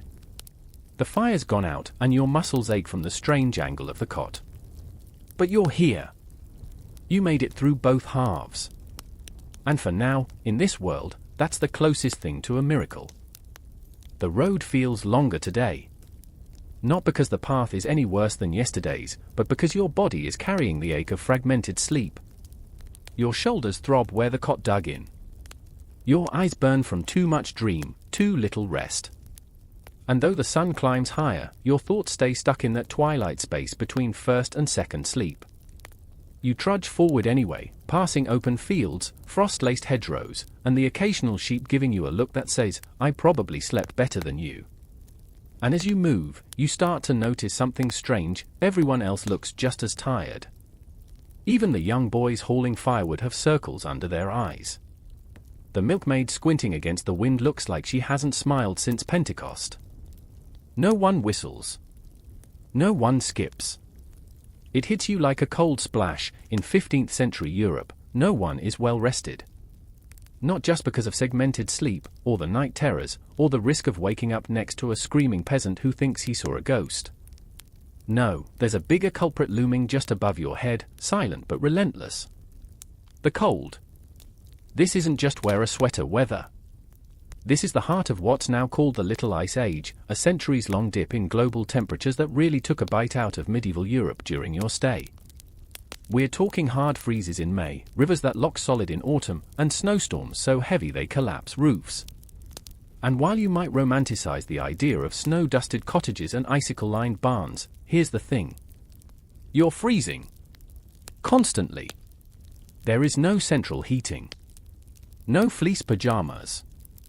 And unless you're royalty, there's no such thing as a fire in the bedroom. Fires belong in hearths, communal, downstairs, and rarely left burning through the night due to the risk of chimney fires or, worse, uninvited spirits drawn to flame. So at night? You curl under scratchy wool, maybe a few animal skins, maybe another human if you're lucky, and you shiver yourself into sleep. Not rest. Not dreams. Just an exhausted descent into half-conscious numbness. And when you wake, the basin water's frozen over. Your boots are stiff with frost. Your breath hangs in the air like a slow ghost. Sleep, here, is not warmth. It's a brittle truce with the cold. People go to bed wearing hats, gloves, even shoes. In some regions, people slept with heated stones wrapped in cloth at their feet, but they cooled fast and scorched you if you misjudged. And get this, in many towns, your body heat wasn't just helpful, it was currency. Families slept in clumps. Servants shared beds with masters. Children were stacked like firewood. If you had a dog, congratulations, you had a heat source. The phrase three-dog night? You're living it. Literally. And if you didn't have someone to sleep next to, you were considered vulnerable. Not just spiritually, not just emotionally, but medically. People actually believed that sleeping alone in the cold made you sick. That your body couldn't maintain health without shared heat. They weren't entirely wrong, either. Hypothermia doesn't need to kill you to wreck your immune system. So you slept pressed against someone, whether you liked them or not. And speaking of warmth, let's talk about body odors. Yep. This century is not a fan of bathing. Especially in winter. Water is frigid, hard to come by, and widely believed to open the pores to disease. You'd bathe only a few times a year, or maybe once per season if you're average. That includes your sheets, which, by the way, are probably infested with lice by now. Quirky fact? Some wealthier folks own bed gowns specifically sewn with tiny sachets of dried lavender or rosemary, so when they rolled over, they'd catch a whiff of something nice instead of, themselves. But for the average person, nighttime meant crawling under the same greasy blankets, next to the same unwashed feet, while the cold gnawed at your fingertips and your breath fogged the inside of your blanket. So no, sleep wasn't restorative. It was a survival tactic.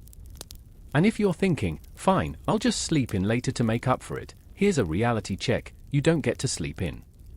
Ever. Not in a world where life starts before dawn. If you're a peasant, you're up with the cock's crow, heading into frozen fields or a bone-cold workshop.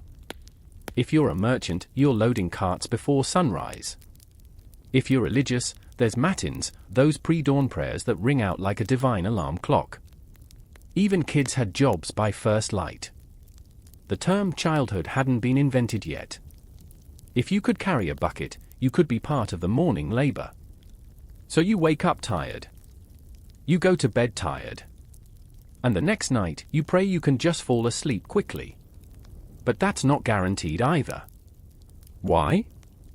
Because there's another medieval enemy of sleep that strikes when the cold subsides and the nights grow long and still. Noise. Yes, it's the countryside. Yes, there are no trucks or car horns. But that doesn't mean quiet. Dogs bark all night. Roosters crow before dawn and sometimes randomly because, frankly, 15th century roosters don't care.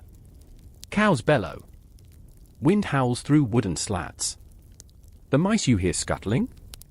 Probably inside the walls. And if you're in a town? Even worse. Drunken singing. Horseshoes clacking. Blacksmiths working late. Church bells ringing at odd hours. In some cities, night watchmen walk the streets shouting, "All's well." Which is great, except you were trying to sleep. Oh, and let's not forget about the rats. Yes. Rats. Everywhere. Scratching, nesting, skittering. Sometimes under your bed. Sometimes on it. That scratching noise last night? Not a ghost. Just a rat with zero respect for personal space. And so, sleep becomes a game of noise roulette. Will it be the rooster? The watchman? The scabiesage? The freezing toes? You turn over again. Try to think of something warm. Or at least quiet. And here's where a little superstition creeps in again, because some folks swore by nighttime charms. Not just for demons this time. For sleep itself. A dried poppy seed under the pillow. A smooth pebble placed near the headboard. Some drank valerian or mead before bed. Others recited specific psalms in reverse, just to confuse the restless thoughts. One bishop even claimed that placing your shoes upside down next to the door could turn away wicked dreams. Did it work? Who knows? But when you're half frozen, itchy, and sleep-deprived, you'll try anything.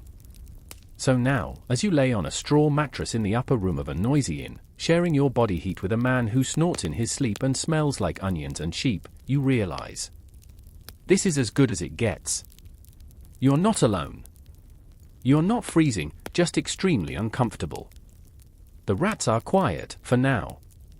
The watchman hasn't passed by. And the second sleep hasn't started yet. You pull the blanket tighter. You might even dream tonight. Or not. But at least you're still here. Still trying. Still learning to sleep in a century that doesn't make it easy. You'd think, after all this, you'd be used to it. The waking. The cold. The breathing of strangers close enough to share your dreams. But the body has limits, and your patience is slowly joining the rats in abandoning ship. Tonight, you lie down hoping for anything resembling comfort. But this time, a new kind of dread creeps in, a dread born not from demons or darkness, but from what's crawling under your skin. Literally. You scratch your shoulder. Then your ankle. Then your scalp. And that's when you realize you've crossed the final medieval sleep threshold. You've got bed bugs. Congratulations. You are officially one of them. This isn't a metaphor or a superstition. It's an epidemic, and the 15th century is absolutely crawling. Bed bugs are as common here as candles and firewood. No mattress is safe, no blanket unbitten. Your hosts may not mention them, but they know. They always know. You toss the blanket off and squint in the dim firelight. Nothing obvious. But you can feel them, tiny feet, little pinpricks of pain, and worse, the itch that follows. Because bedbugs don't just bite. They linger. They breed. And once you've got them, good luck getting rid of them without boiling your linens or burning your mattress. And here in the 1400s? Boiling water is a luxury. Burning your mattress just means sleeping on the floor, where, spoiler alert, the bugs already live too. Your fellow bedmate shifts in his sleep, muttering something about fish. You envy him. He probably grew up with these bites, his skin might not even register them anymore. But you?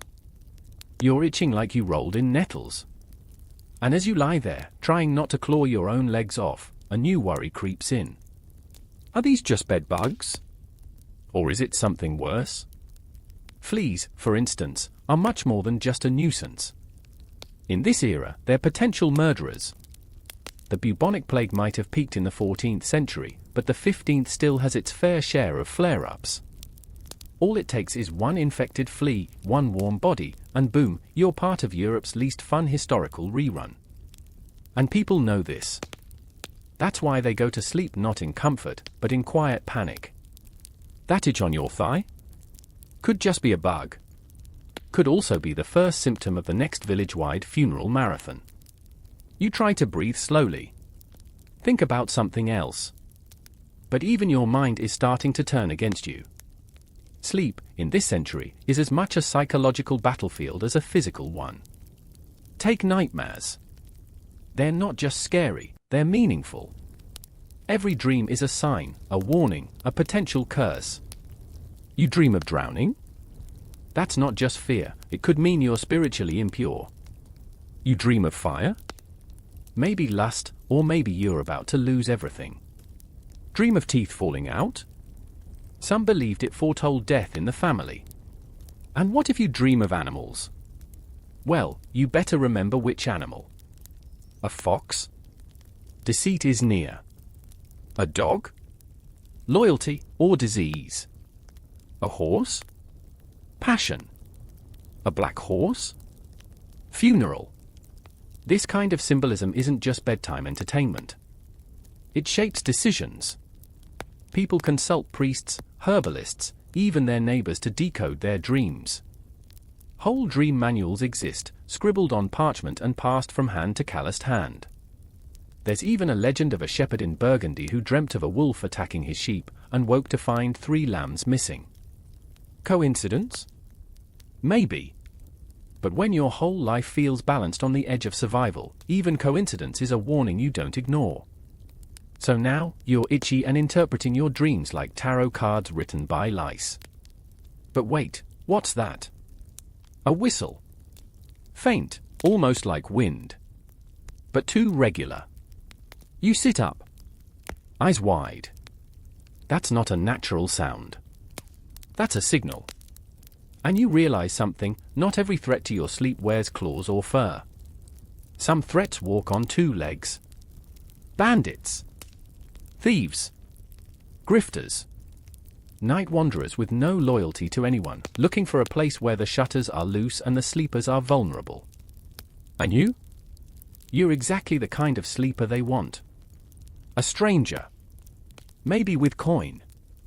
Maybe with a dagger too dull to matter. You pull the blanket up to your neck and pretend to snore. The old trick.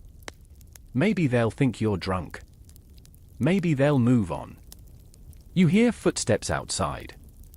Soft. Padded. Calculating. This isn't a ghost. This is worse. Because ghosts can't take your shoes. The door creaks a fraction. A whisper. Then nothing. You wait. Still as death. Finally, the footsteps retreat. Was it just someone passing? A prank? A test? You'll never know. And you'll never sleep easy again. Welcome to the undercurrent of medieval criminality, the reality that for every town square with a gallows and a sheriff, there's 100 alleyways where desperation rules. Historians still debate how widespread banditry actually was in the 1400s. Some argue it's overblown, exaggerated by nervous monks and fear-peddling chroniclers. Others point to detailed court records, royal proclamations, and folk tales where night thieves outnumber saints 2 to 1. What's certain is this: nobody took chances. And that's why most inns preferred to pack travelers in like sardines, because thieves don't like witnesses. Sleep alone, and you're a target. Sleep with others, and you're just another lump under a blanket, hopefully not worth the trouble. It's why you might even notice fake snorers at these roadside stops. People who aren't sleeping, but pretend to, lying in wait to spot a shadow near their satchel. Trust no one. Not even the guy sharing your lice-ridden blanket. He might be your best defense, or your biggest threat. And this is what sleep has become for you now. Not rest. Not refuge. But a game. A nightly gamble. Do you sleep deeply and risk waking up barefoot and penniless? Do you stay alert and let the exhaustion eat at your sanity? Do you itch until your skin is raw and your dreams become fevered nonsense? You don't know. All you know is this. You want a bath. You want clean sheets. You want a mattress that doesn't wiggle. But most of all, you just want one good night. One full sleep, without interruptions or superstitions or someone whistling in the dark. But that's not what this century offers. And certainly not what it promises. Not for people who sleep alone. You wake up with a start. Again. And this time, it's not the cold or the bugs or the guy next to you grinding his teeth like he's chewing gravel in his sleep. It's something more subtle, something older. A weight. Not physical. Not a blanket or a stray boot. It's a feeling. You lie there, frozen, trying to make sense of the crushing pressure on your chest. Your limbs feel like stone. Your eyes are open but you can't move. You can't scream. You can't even flinch. Welcome to the medieval explanation for sleep paralysis, a condition still mysterious today, but back in the 15th century? Oh, it had a name. Actually, several. In France, they called it la cauchemar, the nightmare, literally a demonic mare sitting on your chest. In Germanic folklore, it was the Alp, a supernatural goblin creature known to ride people in their sleep until they woke drenched in sweat and paralyzed with fear. But here, right now, somewhere between England and the Holy Roman Empire, you're dealing with what villagers would call a pressing spirit. Not exactly the bedtime companion you asked for. You try to turn your head, nothing. You try to speak, your mouth won't move. Your heart pounds. You're fully awake and completely trapped inside your own body. And in the darkness, your brain does what medieval brains do best, it panics creatively. You swear you feel something sitting on you, an invisible weight that isn't yours. You imagine hooves. Claws. The faintest breath, hot and sour, brushing your cheek. Is it a demon? A ghost? Some angry spirit of the woods? Historians still argue whether these tales were the result of mass cultural myth-making, collective trauma, or actual neurological episodes that were simply misunderstood. But to the people living through them, it wasn't a disorder, it was a visitor. The kind you didn't want. And this? This was why so many people in the 1400s refused to sleep alone. Not just because of safety or cold or lice, but because being alone meant being vulnerable to the night. And once that darkness pressed down on your chest, no one would hear you cry for help. When your body finally starts to unlock, it happens all at once. Your breath returns in a gasp. Your legs twitch. You sit up, soaked in cold sweat, the blanket tangled around you like ropes.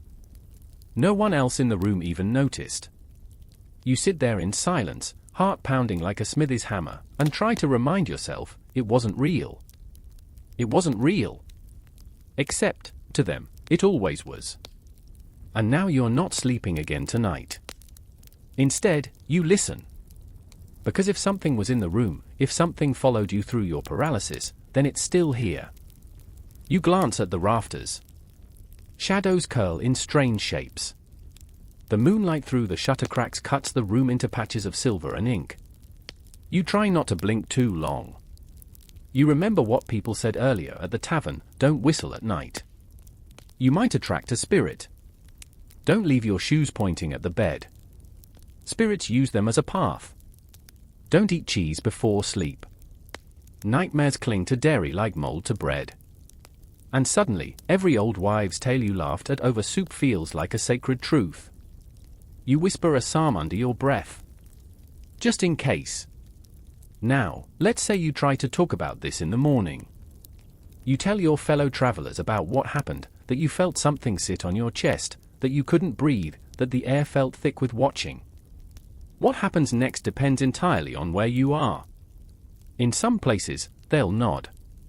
Offer you a sprig of St. John's wort or a pinch of mugwort, both believed to ward off dark spirits and promote calm dreams. In others, they'll suggest you've been cursed. By whom? Who knows? Could be a jilted lover. A jealous neighbor. A wandering wise woman who didn't like the way you looked at her goose. And here's where things take a dangerous turn. Because now, you're in the realm of witchcraft. Sleep and sorcery were tightly braided in medieval minds.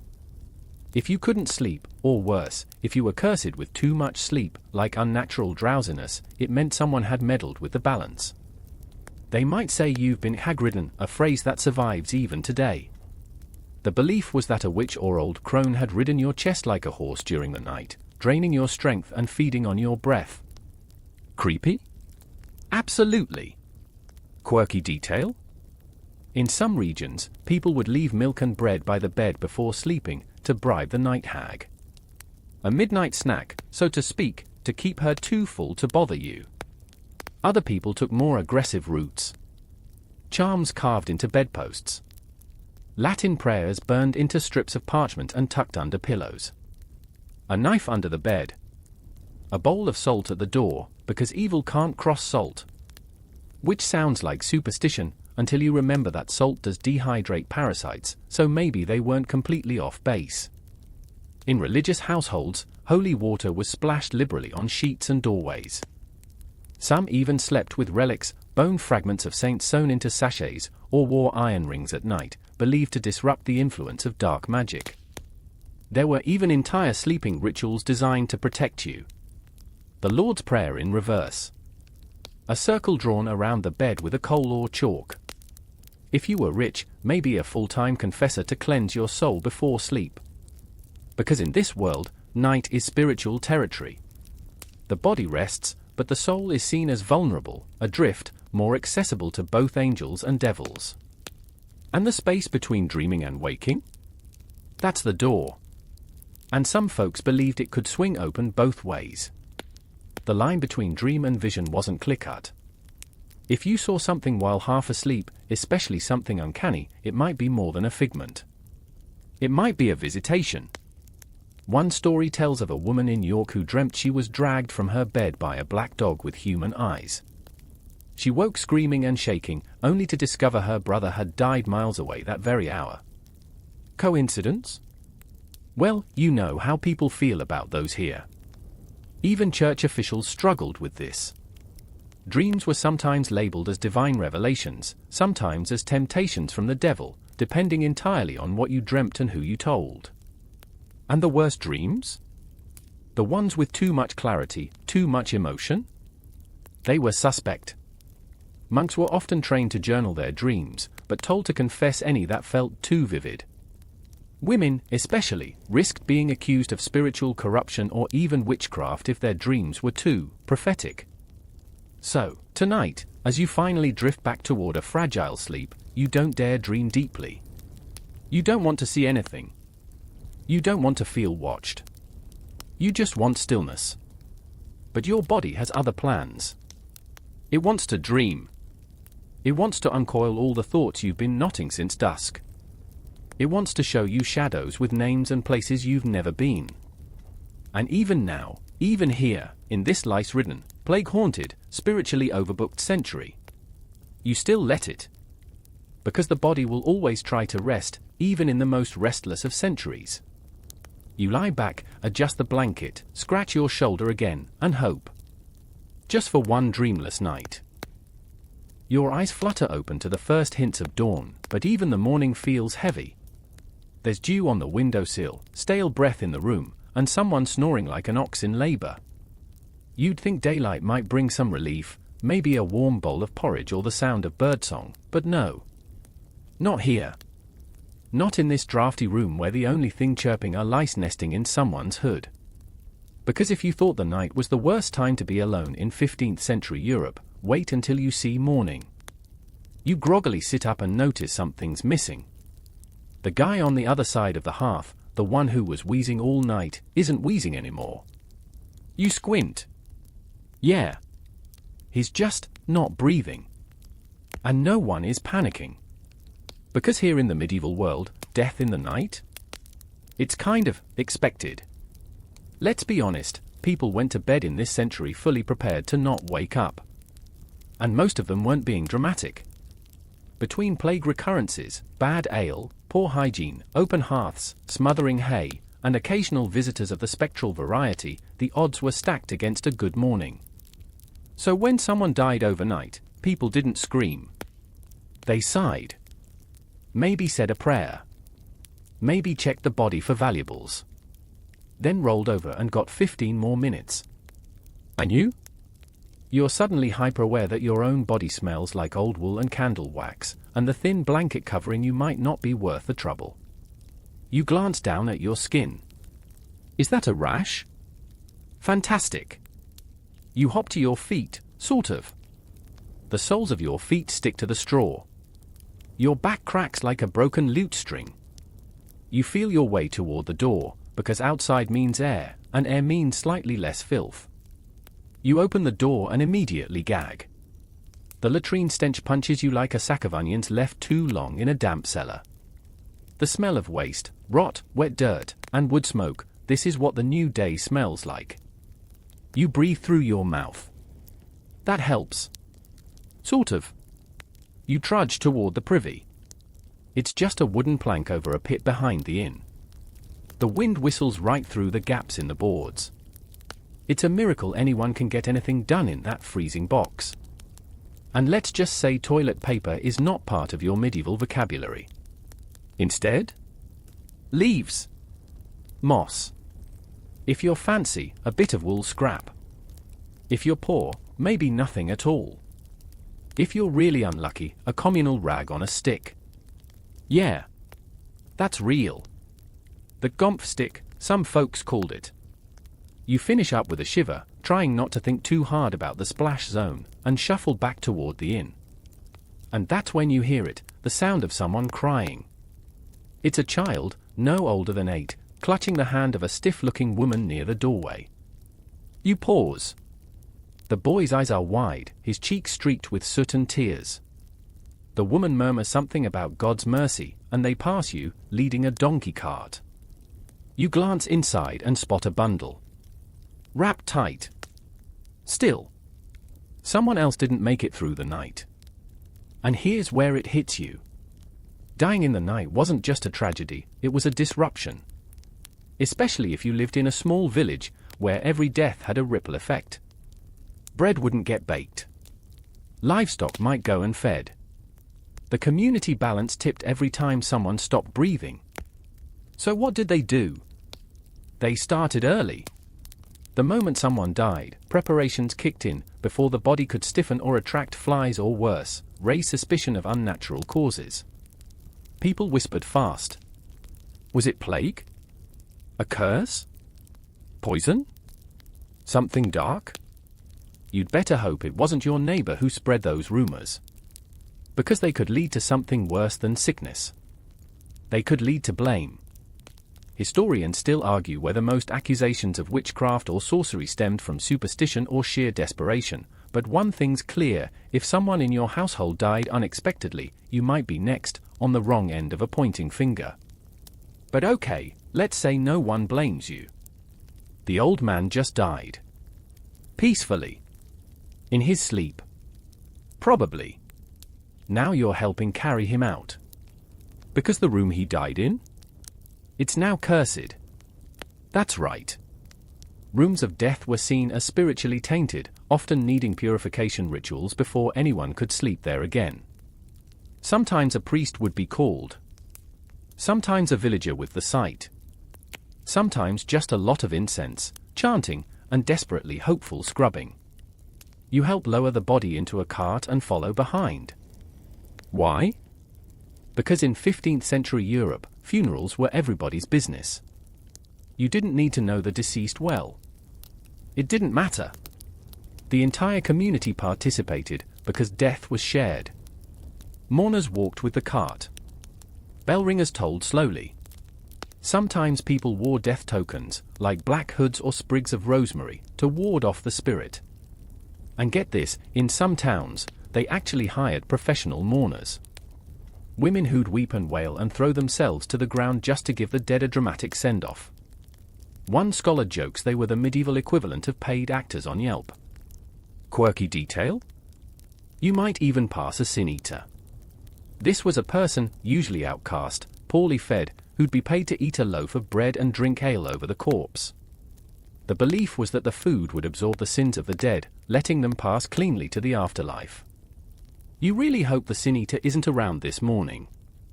You're still queasy from the privy trip. Finally, the procession reaches the churchyard. If you're lucky, the priest is sober, the grave is dug, and there's no backlog from yesterday's flu outbreak. The body is lowered, the prayer is said. You drop a clump of earth into the pit and step back. You've just witnessed a very average morning. And now? Breakfast. You shuffle back to the inn, where a few people are sipping watered-down ale and chewing something greyish in a bowl. You poke it with your spoon. It jiggles. Is that porridge? Or old barley stew?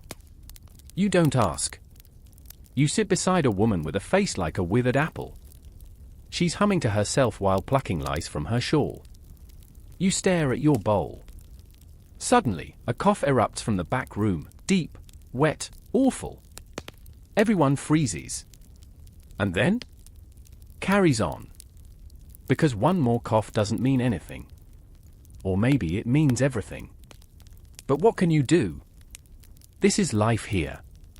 In the 1400s, a good morning just means you're still breathing. So you eat. Slowly. Hoping you make it to tonight.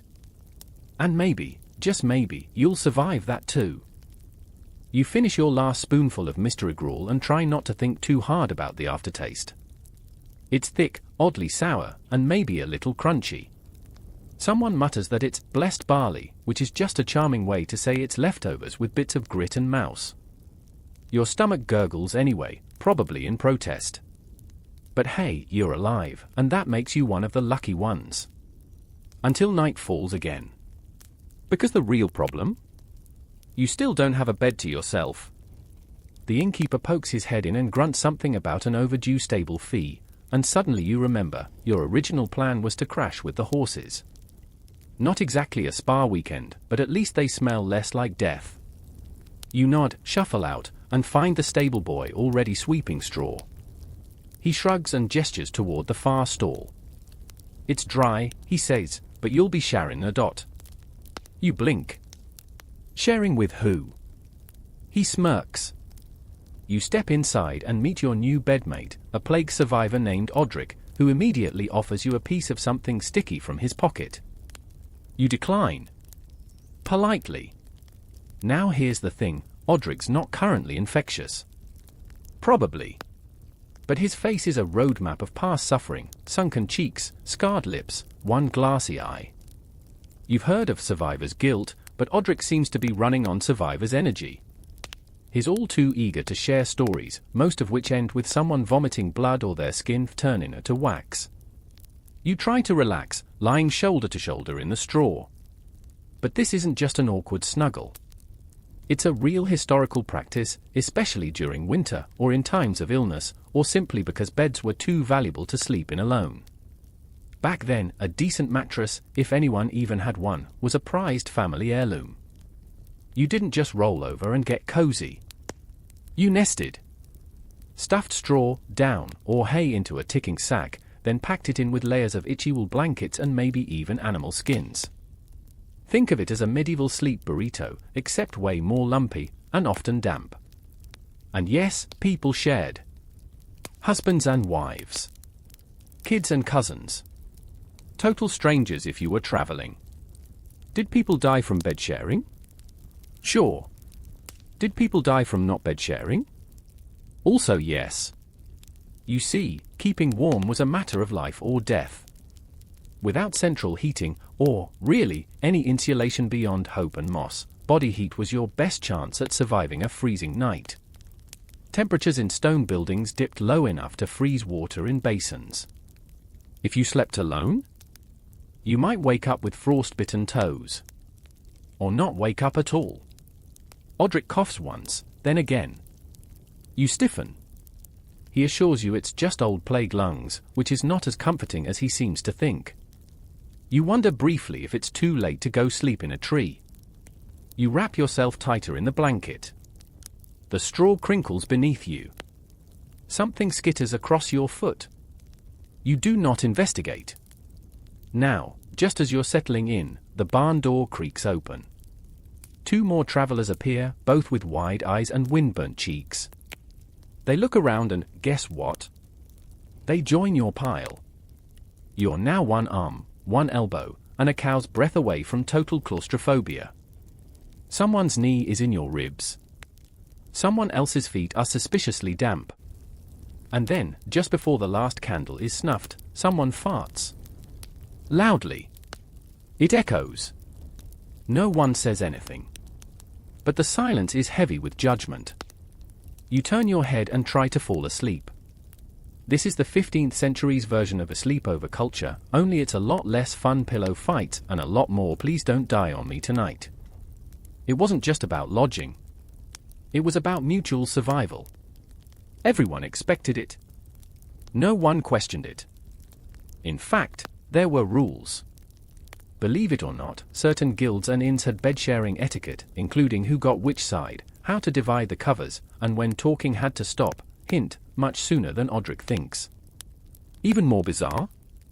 There are records of bed-sharing contracts, formal agreements drawn up by travelers or workers who had to sleep together for extended periods. They'd clarify things like hygiene habits, snoring limits, and even which direction you'd face. Historians still argue whether these rules were common or more urban-specific, but either way, they point to the same conclusion: sleeping alone was a luxury. And speaking of rules, did you know some medieval folks believed dreams could transfer through skin contact? That's right. It was thought that if you lay too close to someone with bad thoughts, or, worse, sinful ones, you might absorb their nighttime visions. Imagine waking up and blaming your nightmares on the guy next to you. Sorry, I dreamed of demons dragging me into a fish barrel. It was probably your soul acting up. You sigh and turn over, trying to find a spot not occupied by elbows or existential dread. The cows shift in their stall. You think back to earlier, when you found a guy dead in the inn. And the woman with the crying child. And the sin eater. And the endless, awful coughs echoing from dark corners. And here you are, in a stable, between a plague survivor and a man whose feet smell like roasted cabbage, praying that when you wake up, you'll still be breathing. And if you're not? Well, let's just hope someone else in the pile notices before you start to stink. Because in this century, that's the real alarm clock. The stable creaks under the weight of silence. Odric's snore whines like a slow-leaking bellows. Someone murmurs in their sleep. The cow sighs, deeply, as if even she is weary of human nonsense. And you? You lie stiff as a plank, eyes fixed on the slanted rafters above, where shadows twitch and stretch like they've got business of their own. You'd give anything for a pillow that didn't smell like goat hair and mildew. You try shifting, just a little, to relieve the cramp in your shoulder, and in the process, you elbow Odric, who snorts and rolls toward you. You freeze. Nope. You've had enough. You wriggle out of the human heap with the slow grace of a thief escaping a nobleman's chamber. One careful knee at a time. You hold your breath as you pass the flatulent zone. Finally, you're standing, back bent from the low beams, breathing the cool night air that slips through the barn's crooked slats. Out here, under the ink-black sky, it's quiet. Too quiet.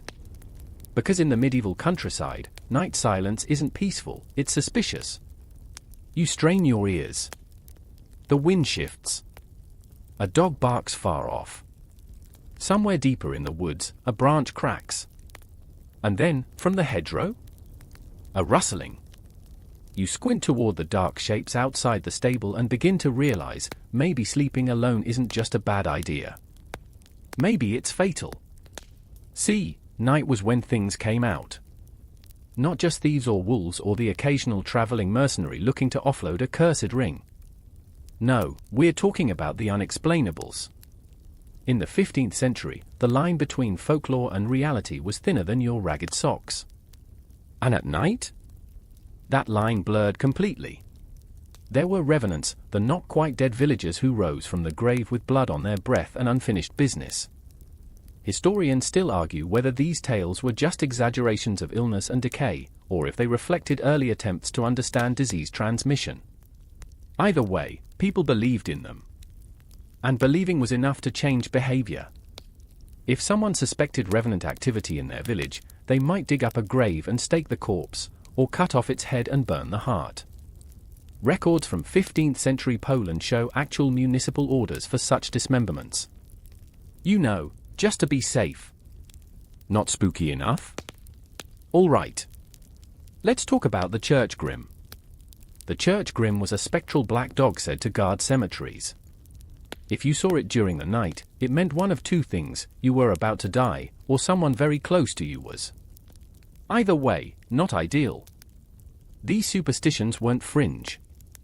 They were part of daily belief systems. Most villagers knew someone who swore their uncle had seen a church grim by moonlight, right before old Marta fell down the well. Coincidence? Probably. But again, belief was everything. And if ghosts and ghouls weren't enough to worry about, there were the human threats. The woods? Full of bandits. Sometimes whole families of them, living off stolen bread and the occasional kidnapped traveler. Roads weren't patrolled regularly, and even when they were, the guards might be more corrupt than the criminals. So if you strayed too far from your inn or hut or livestock shelter, you risked vanishing. Quietly. Permanently. You clutch your wool cloak tighter. Because the biggest reason you never want to sleep alone in the 15th century. No one would know if you disappeared. There's no police. No phones. No missing persons reports. If you vanish, you're a rumor by morning. If you're lucky, someone notices your donkey wandering loose. If you're unlucky, your remains become part of a mossy cautionary tale parents whisper to scare their kids into staying indoors. You hear the rustle again. Something slinks past the stable. You inch backward, heart tapping behind your ribs like a nervous rabbit. It's probably a cat. Or a rat. Or a cat chasing a rat. Or not. You shuffle inside and wedge yourself back into the sleeping pile, this time on the outer edge. You nestle deep into the hay and finally, begin to feel the warmth creeping back into your fingers and toes. This time, sleep comes a little easier. And that's when the bell rings. One clear, cold chime. You jolt upright. So do the others. Another chime. Closer. That's the death bell. A real thing. Churches used to ring specific bells at night if someone died, or if someone was about to. It was believed the sound would warn spirits, or guide the soul of the dying, or simply alert the village that death was about its business. Sometimes it was called the soul bell. Sometimes the passing bell. And sometimes, it rang for no reason at all. You listen. Silence. Someone whispers a prayer. Someone else spits 3 times and touches the wood beam above. Superstition, yes, but it's not just about ghosts. In this world, ritual equals comfort.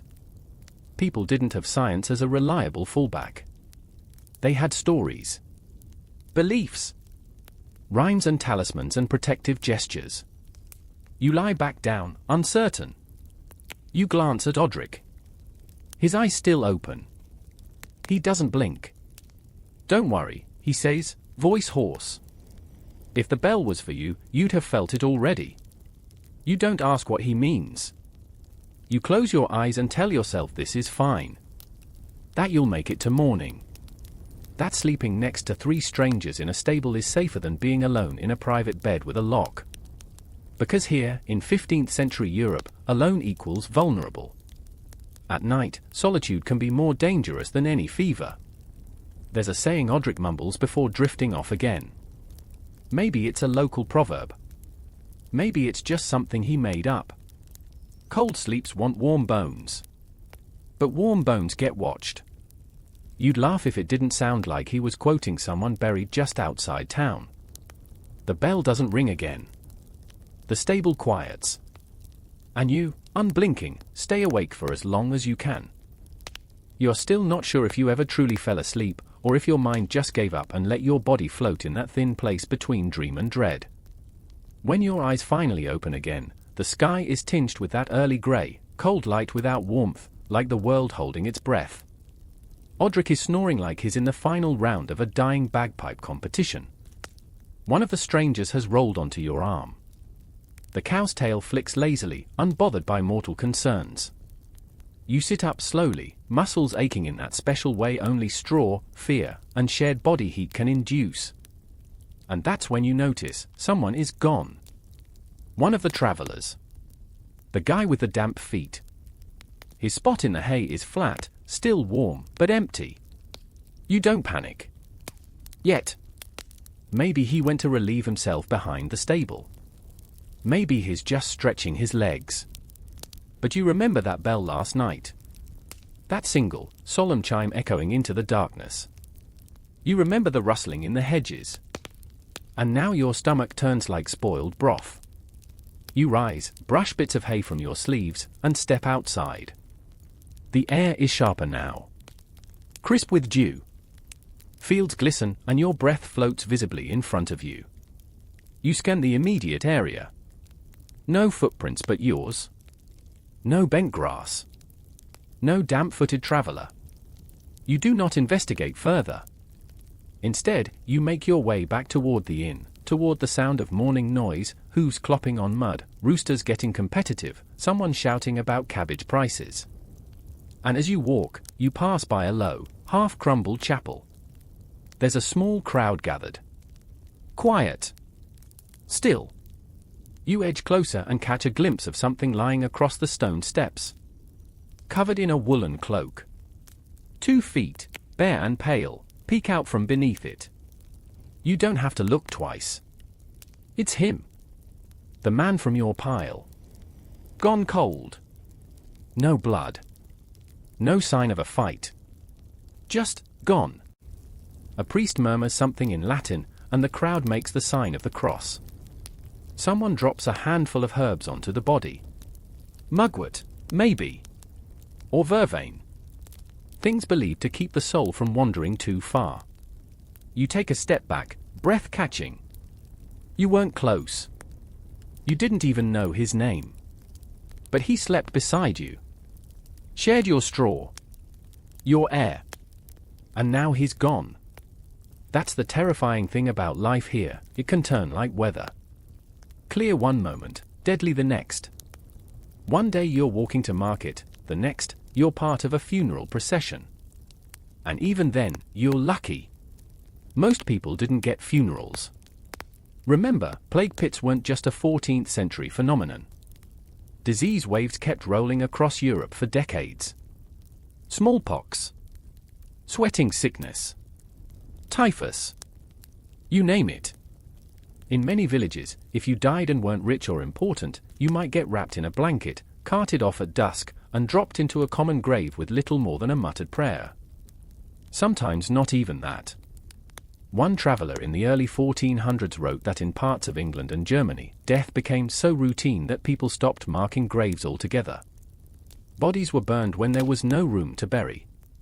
Ashes scattered or, worse, shoveled into old quarries and caves. Even if you got buried properly, that wasn't the end of your journey. Medieval cemeteries had rules. First, you were buried in layers. The dead were stacked. Old bones were removed after a few years to make room for new ones, tossed into an ossuary, a bone house. If you walk through European catacombs today, the neat walls of skulls and femurs? That's the legacy of thousands who once slept in beds and barns like you. Second, your grave might be disturbed intentionally. Remember revenants? Some believed the recently dead could rise and bring illness to a town, so bodies were sometimes exhumed and mutilated just to be safe. Hearts burned. Skulls broken. And if someone died suddenly, especially after showing strange behavior, their burial might be delayed altogether while the town argued about what exactly killed them. Historians still argue whether some of these practices were rooted in early medical observation or simply widespread paranoia.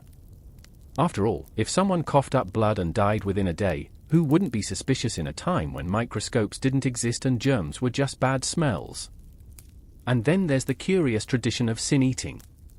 We mentioned it before, the idea that someone could, quite literally, eat a meal over a corpse to absorb that person's sins and allow them a cleaner passage to the afterlife. A last-minute spiritual spring cleaning. But here's the detail that sticks with you now: sin-eaters often died young.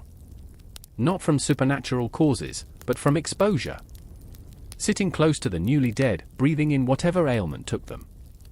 Some sin-eaters were paid in food, others just did it out of tradition or desperation. Either way, it was a lonely, stigmatized job. People avoided them outside of funerals, believing they'd absorb too much darkness. You think about the man in front of the chapel. His cloak still over his face. His sins unspoken. No one's come to claim him. No one says his name. He'll probably be buried before noon. And by nightfall? Forgotten. Back at the inn, the fire is crackling. Someone's baking coarse barley bread, the smell faintly sour. A boy chases a chicken down the lane, laughing as it flaps away indignantly. Life rolls on. That's the strange rhythm of this place, death and bread, side by side. And it all makes one thing crystal clear: you never, ever want to sleep alone. Because even in a straw bed shared with flatulent strangers and a cow that snores louder than Odric, you've got something invaluable: witnesses. If you die in a crowd, someone will see. If you get sick, someone might help. If something slithers from the hedgerow, someone else might hear it. But sleep alone? You vanish. Quiet as a candle's last flicker. And no one remembers your name. You spend the day doing your best to look unsuspiciously alive. You chew the gritty barley bread without complaint. You nod solemnly when the innkeeper mentions the man who died. You offer to help patch a hole in the stable roof just to have something, anything, to keep your mind busy. And you stay close to people. Lots of people. Preferably loud, smelly, distracted people who wouldn't notice a revenant if it crawled through the cabbage barrel. Because one death nearby? That's a sad coincidence. 2. That's a pattern. And this is where your eyes open to something everyone else seems to know instinctively: the way fear infects a village. When death walks close, people don't mourn. They search. For meaning. For blame. For scapegoats. And suddenly, you start to notice the accusations. Not loud ones, yet. Just narrowed glances. Muttered phrases. That old woman with the crooked fingers? Suddenly she's not just a widow. She's been talking to the crows again.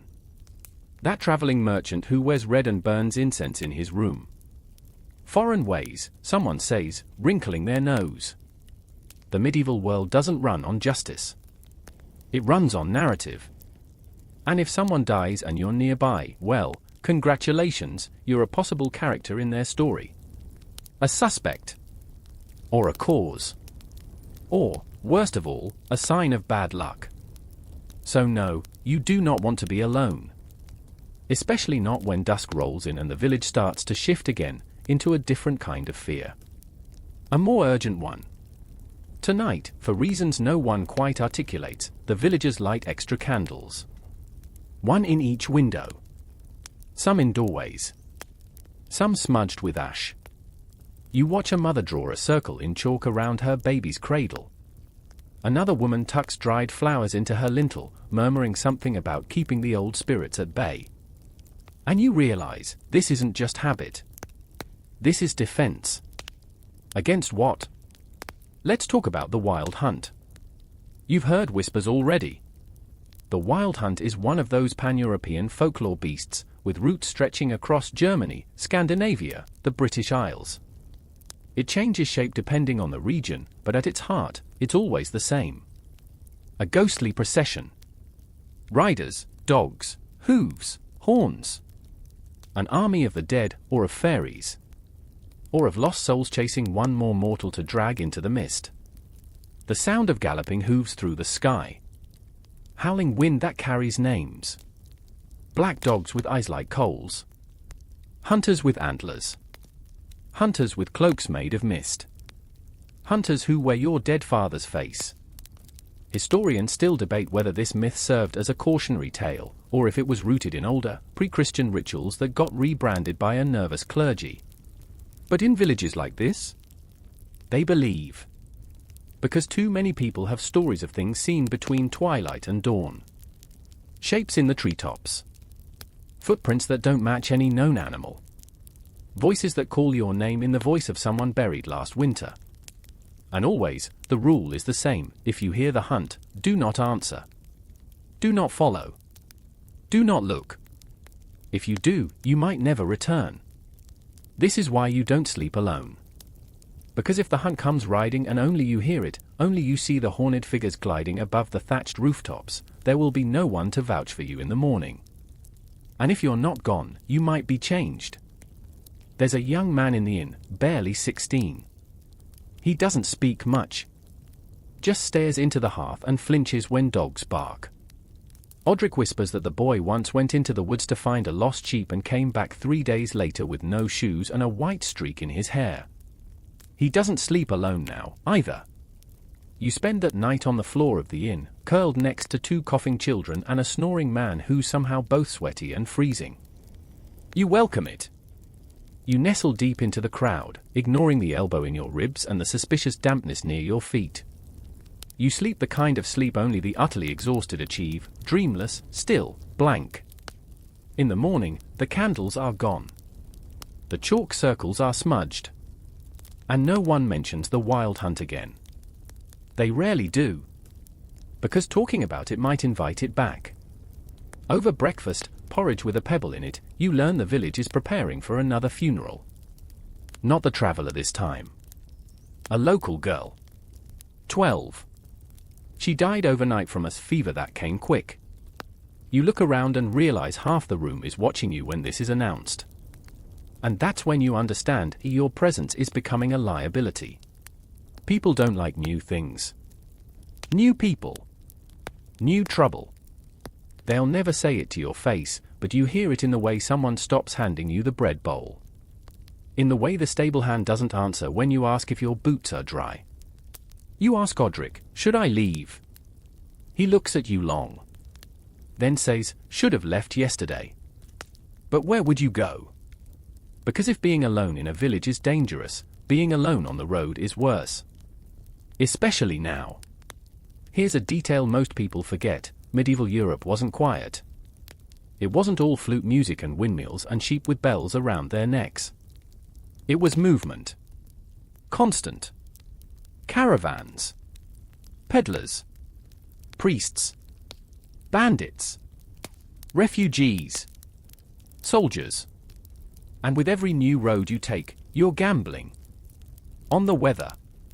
On your health. On the intentions of the man who offers you a ride in his cart. This was a time when strangers could be saviors or cutthroats. And there were no Yelp reviews to tell you which was which. You could try sleeping in the woods, of course. But then you've got wolves. Boars. Bad weather. Spirits. Oh, and humans again. Because guess where bandits hide? Exactly. So here's your choice: stay, and maybe the villagers start side-eyeing you harder with every cough that echoes off the inn walls. Or leave, and pray the night doesn't find you alone with nothing but a damp blanket and your increasingly paranoid thoughts. You look at Odric. He shrugs. You could always pretend to be a mute pilgrim, he says. People pity those. You almost consider it. Because in 15th century Europe, blending in might be your only real form of armor. You're not trying to make history. You're trying to survive it. So you leave. Not with fanfare. Not with a tearful farewell. Just quietly. After the funeral. The girl's burial takes place in a windswept patch of earth beside the chapel. No flowers. Just a wooden cross, a shallow grave, and a priest who sounds more tired than reverent. You stand far off, watching the little procession return to the village. A few linger behind, murmuring about the fever. Whether it's spreading. Whether it started with the traveler who died in the straw. Whether it followed you. You don't wait to hear the end of the sentence. You grab your things, such as they are, and you walk. Odric doesn't come with you. He's found a new companion, a traveling tinker headed toward Bruges. He claps your shoulder once, says stay near firelight, and doesn't look back. The road east is rutted and slow, the kind of mud that tries to eat your boots. Your pack jingles with a handful of coins, a chunk of cheese gone stiff, and one half-burned taper candle, which now feels like the most precious item in the world. Because you've learned. Light means company. And company means safety.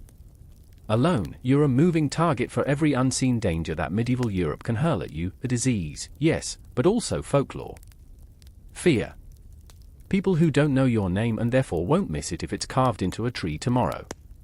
The first night on your own, you try to sleep in a shepherd's shed. It's already occupied by a dead sheep. You move on. Eventually, you find a hollow in the trees just off the road. Not ideal.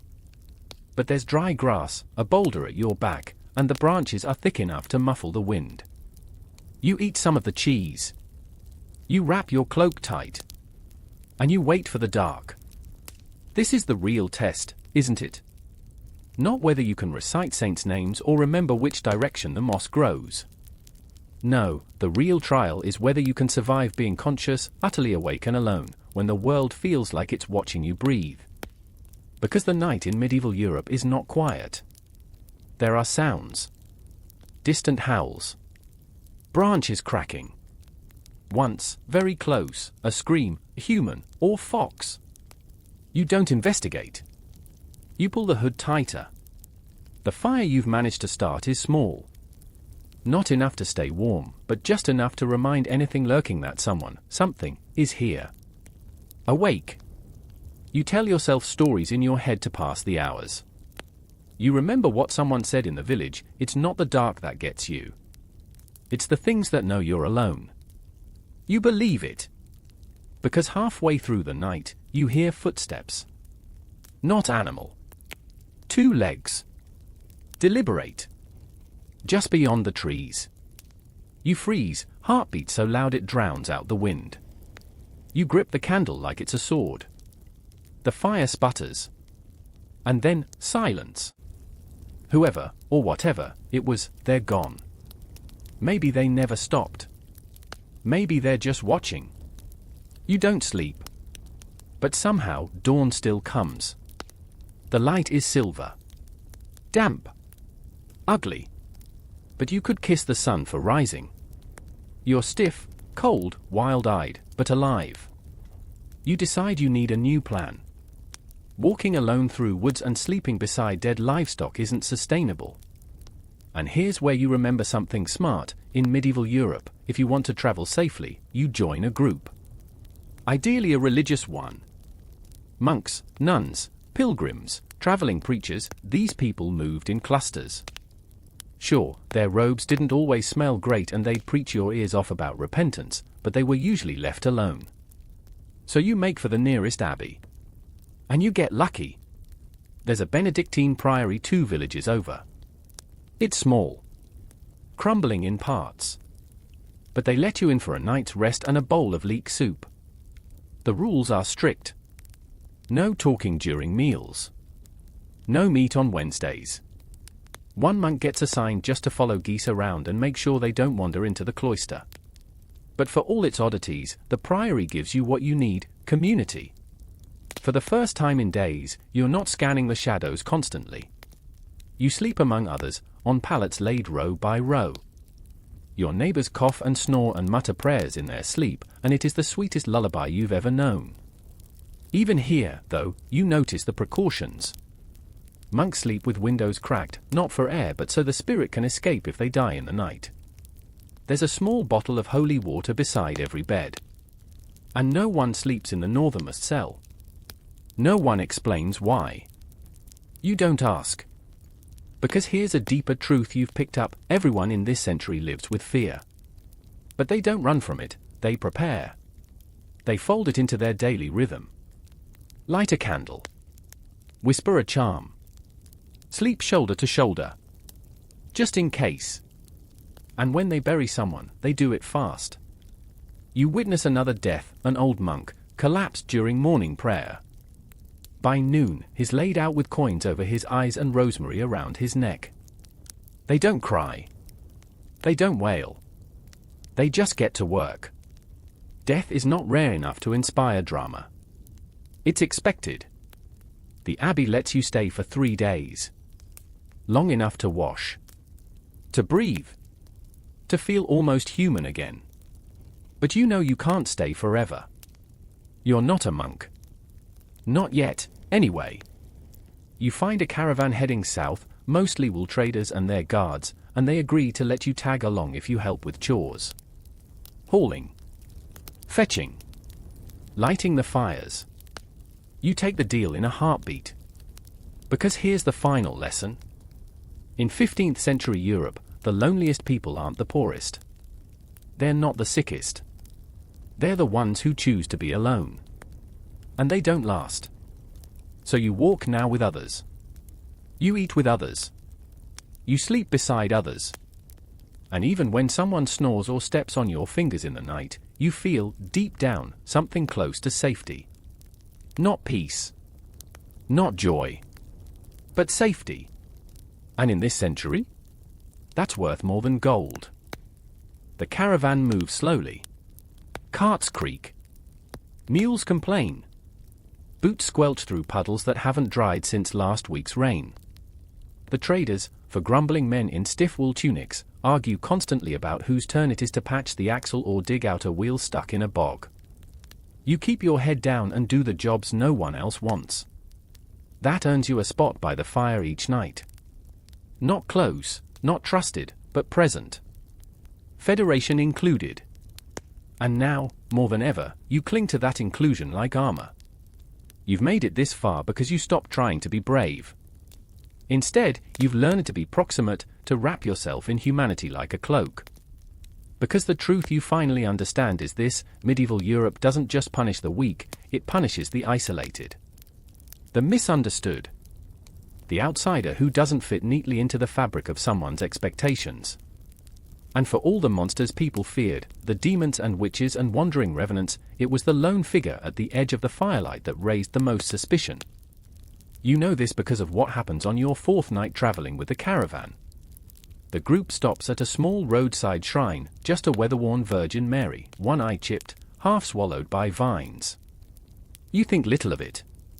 But one of the guards, a wiry man with missing teeth, watches you as you cross yourself. Which hand did you use? He asks. You pause. Left.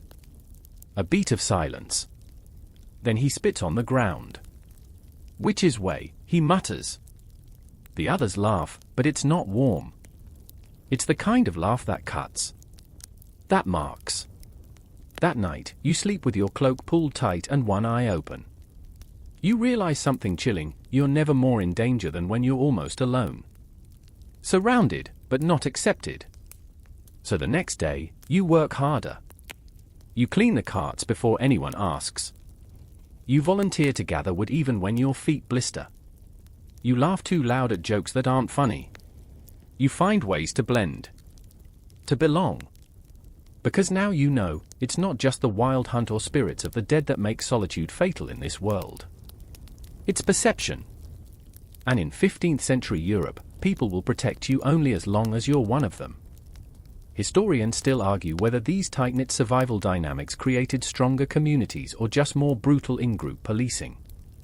Either way, you play the game. You lean in. You make yourself useful, forgettable, agreeable. Eventually, you reach a larger town, a market hub where the caravan will sell its wool. The walls are stone. The guards at the gate check your teeth for plague signs. You pass. Inside, the smell of smoked fish and manure slaps your nose in welcome.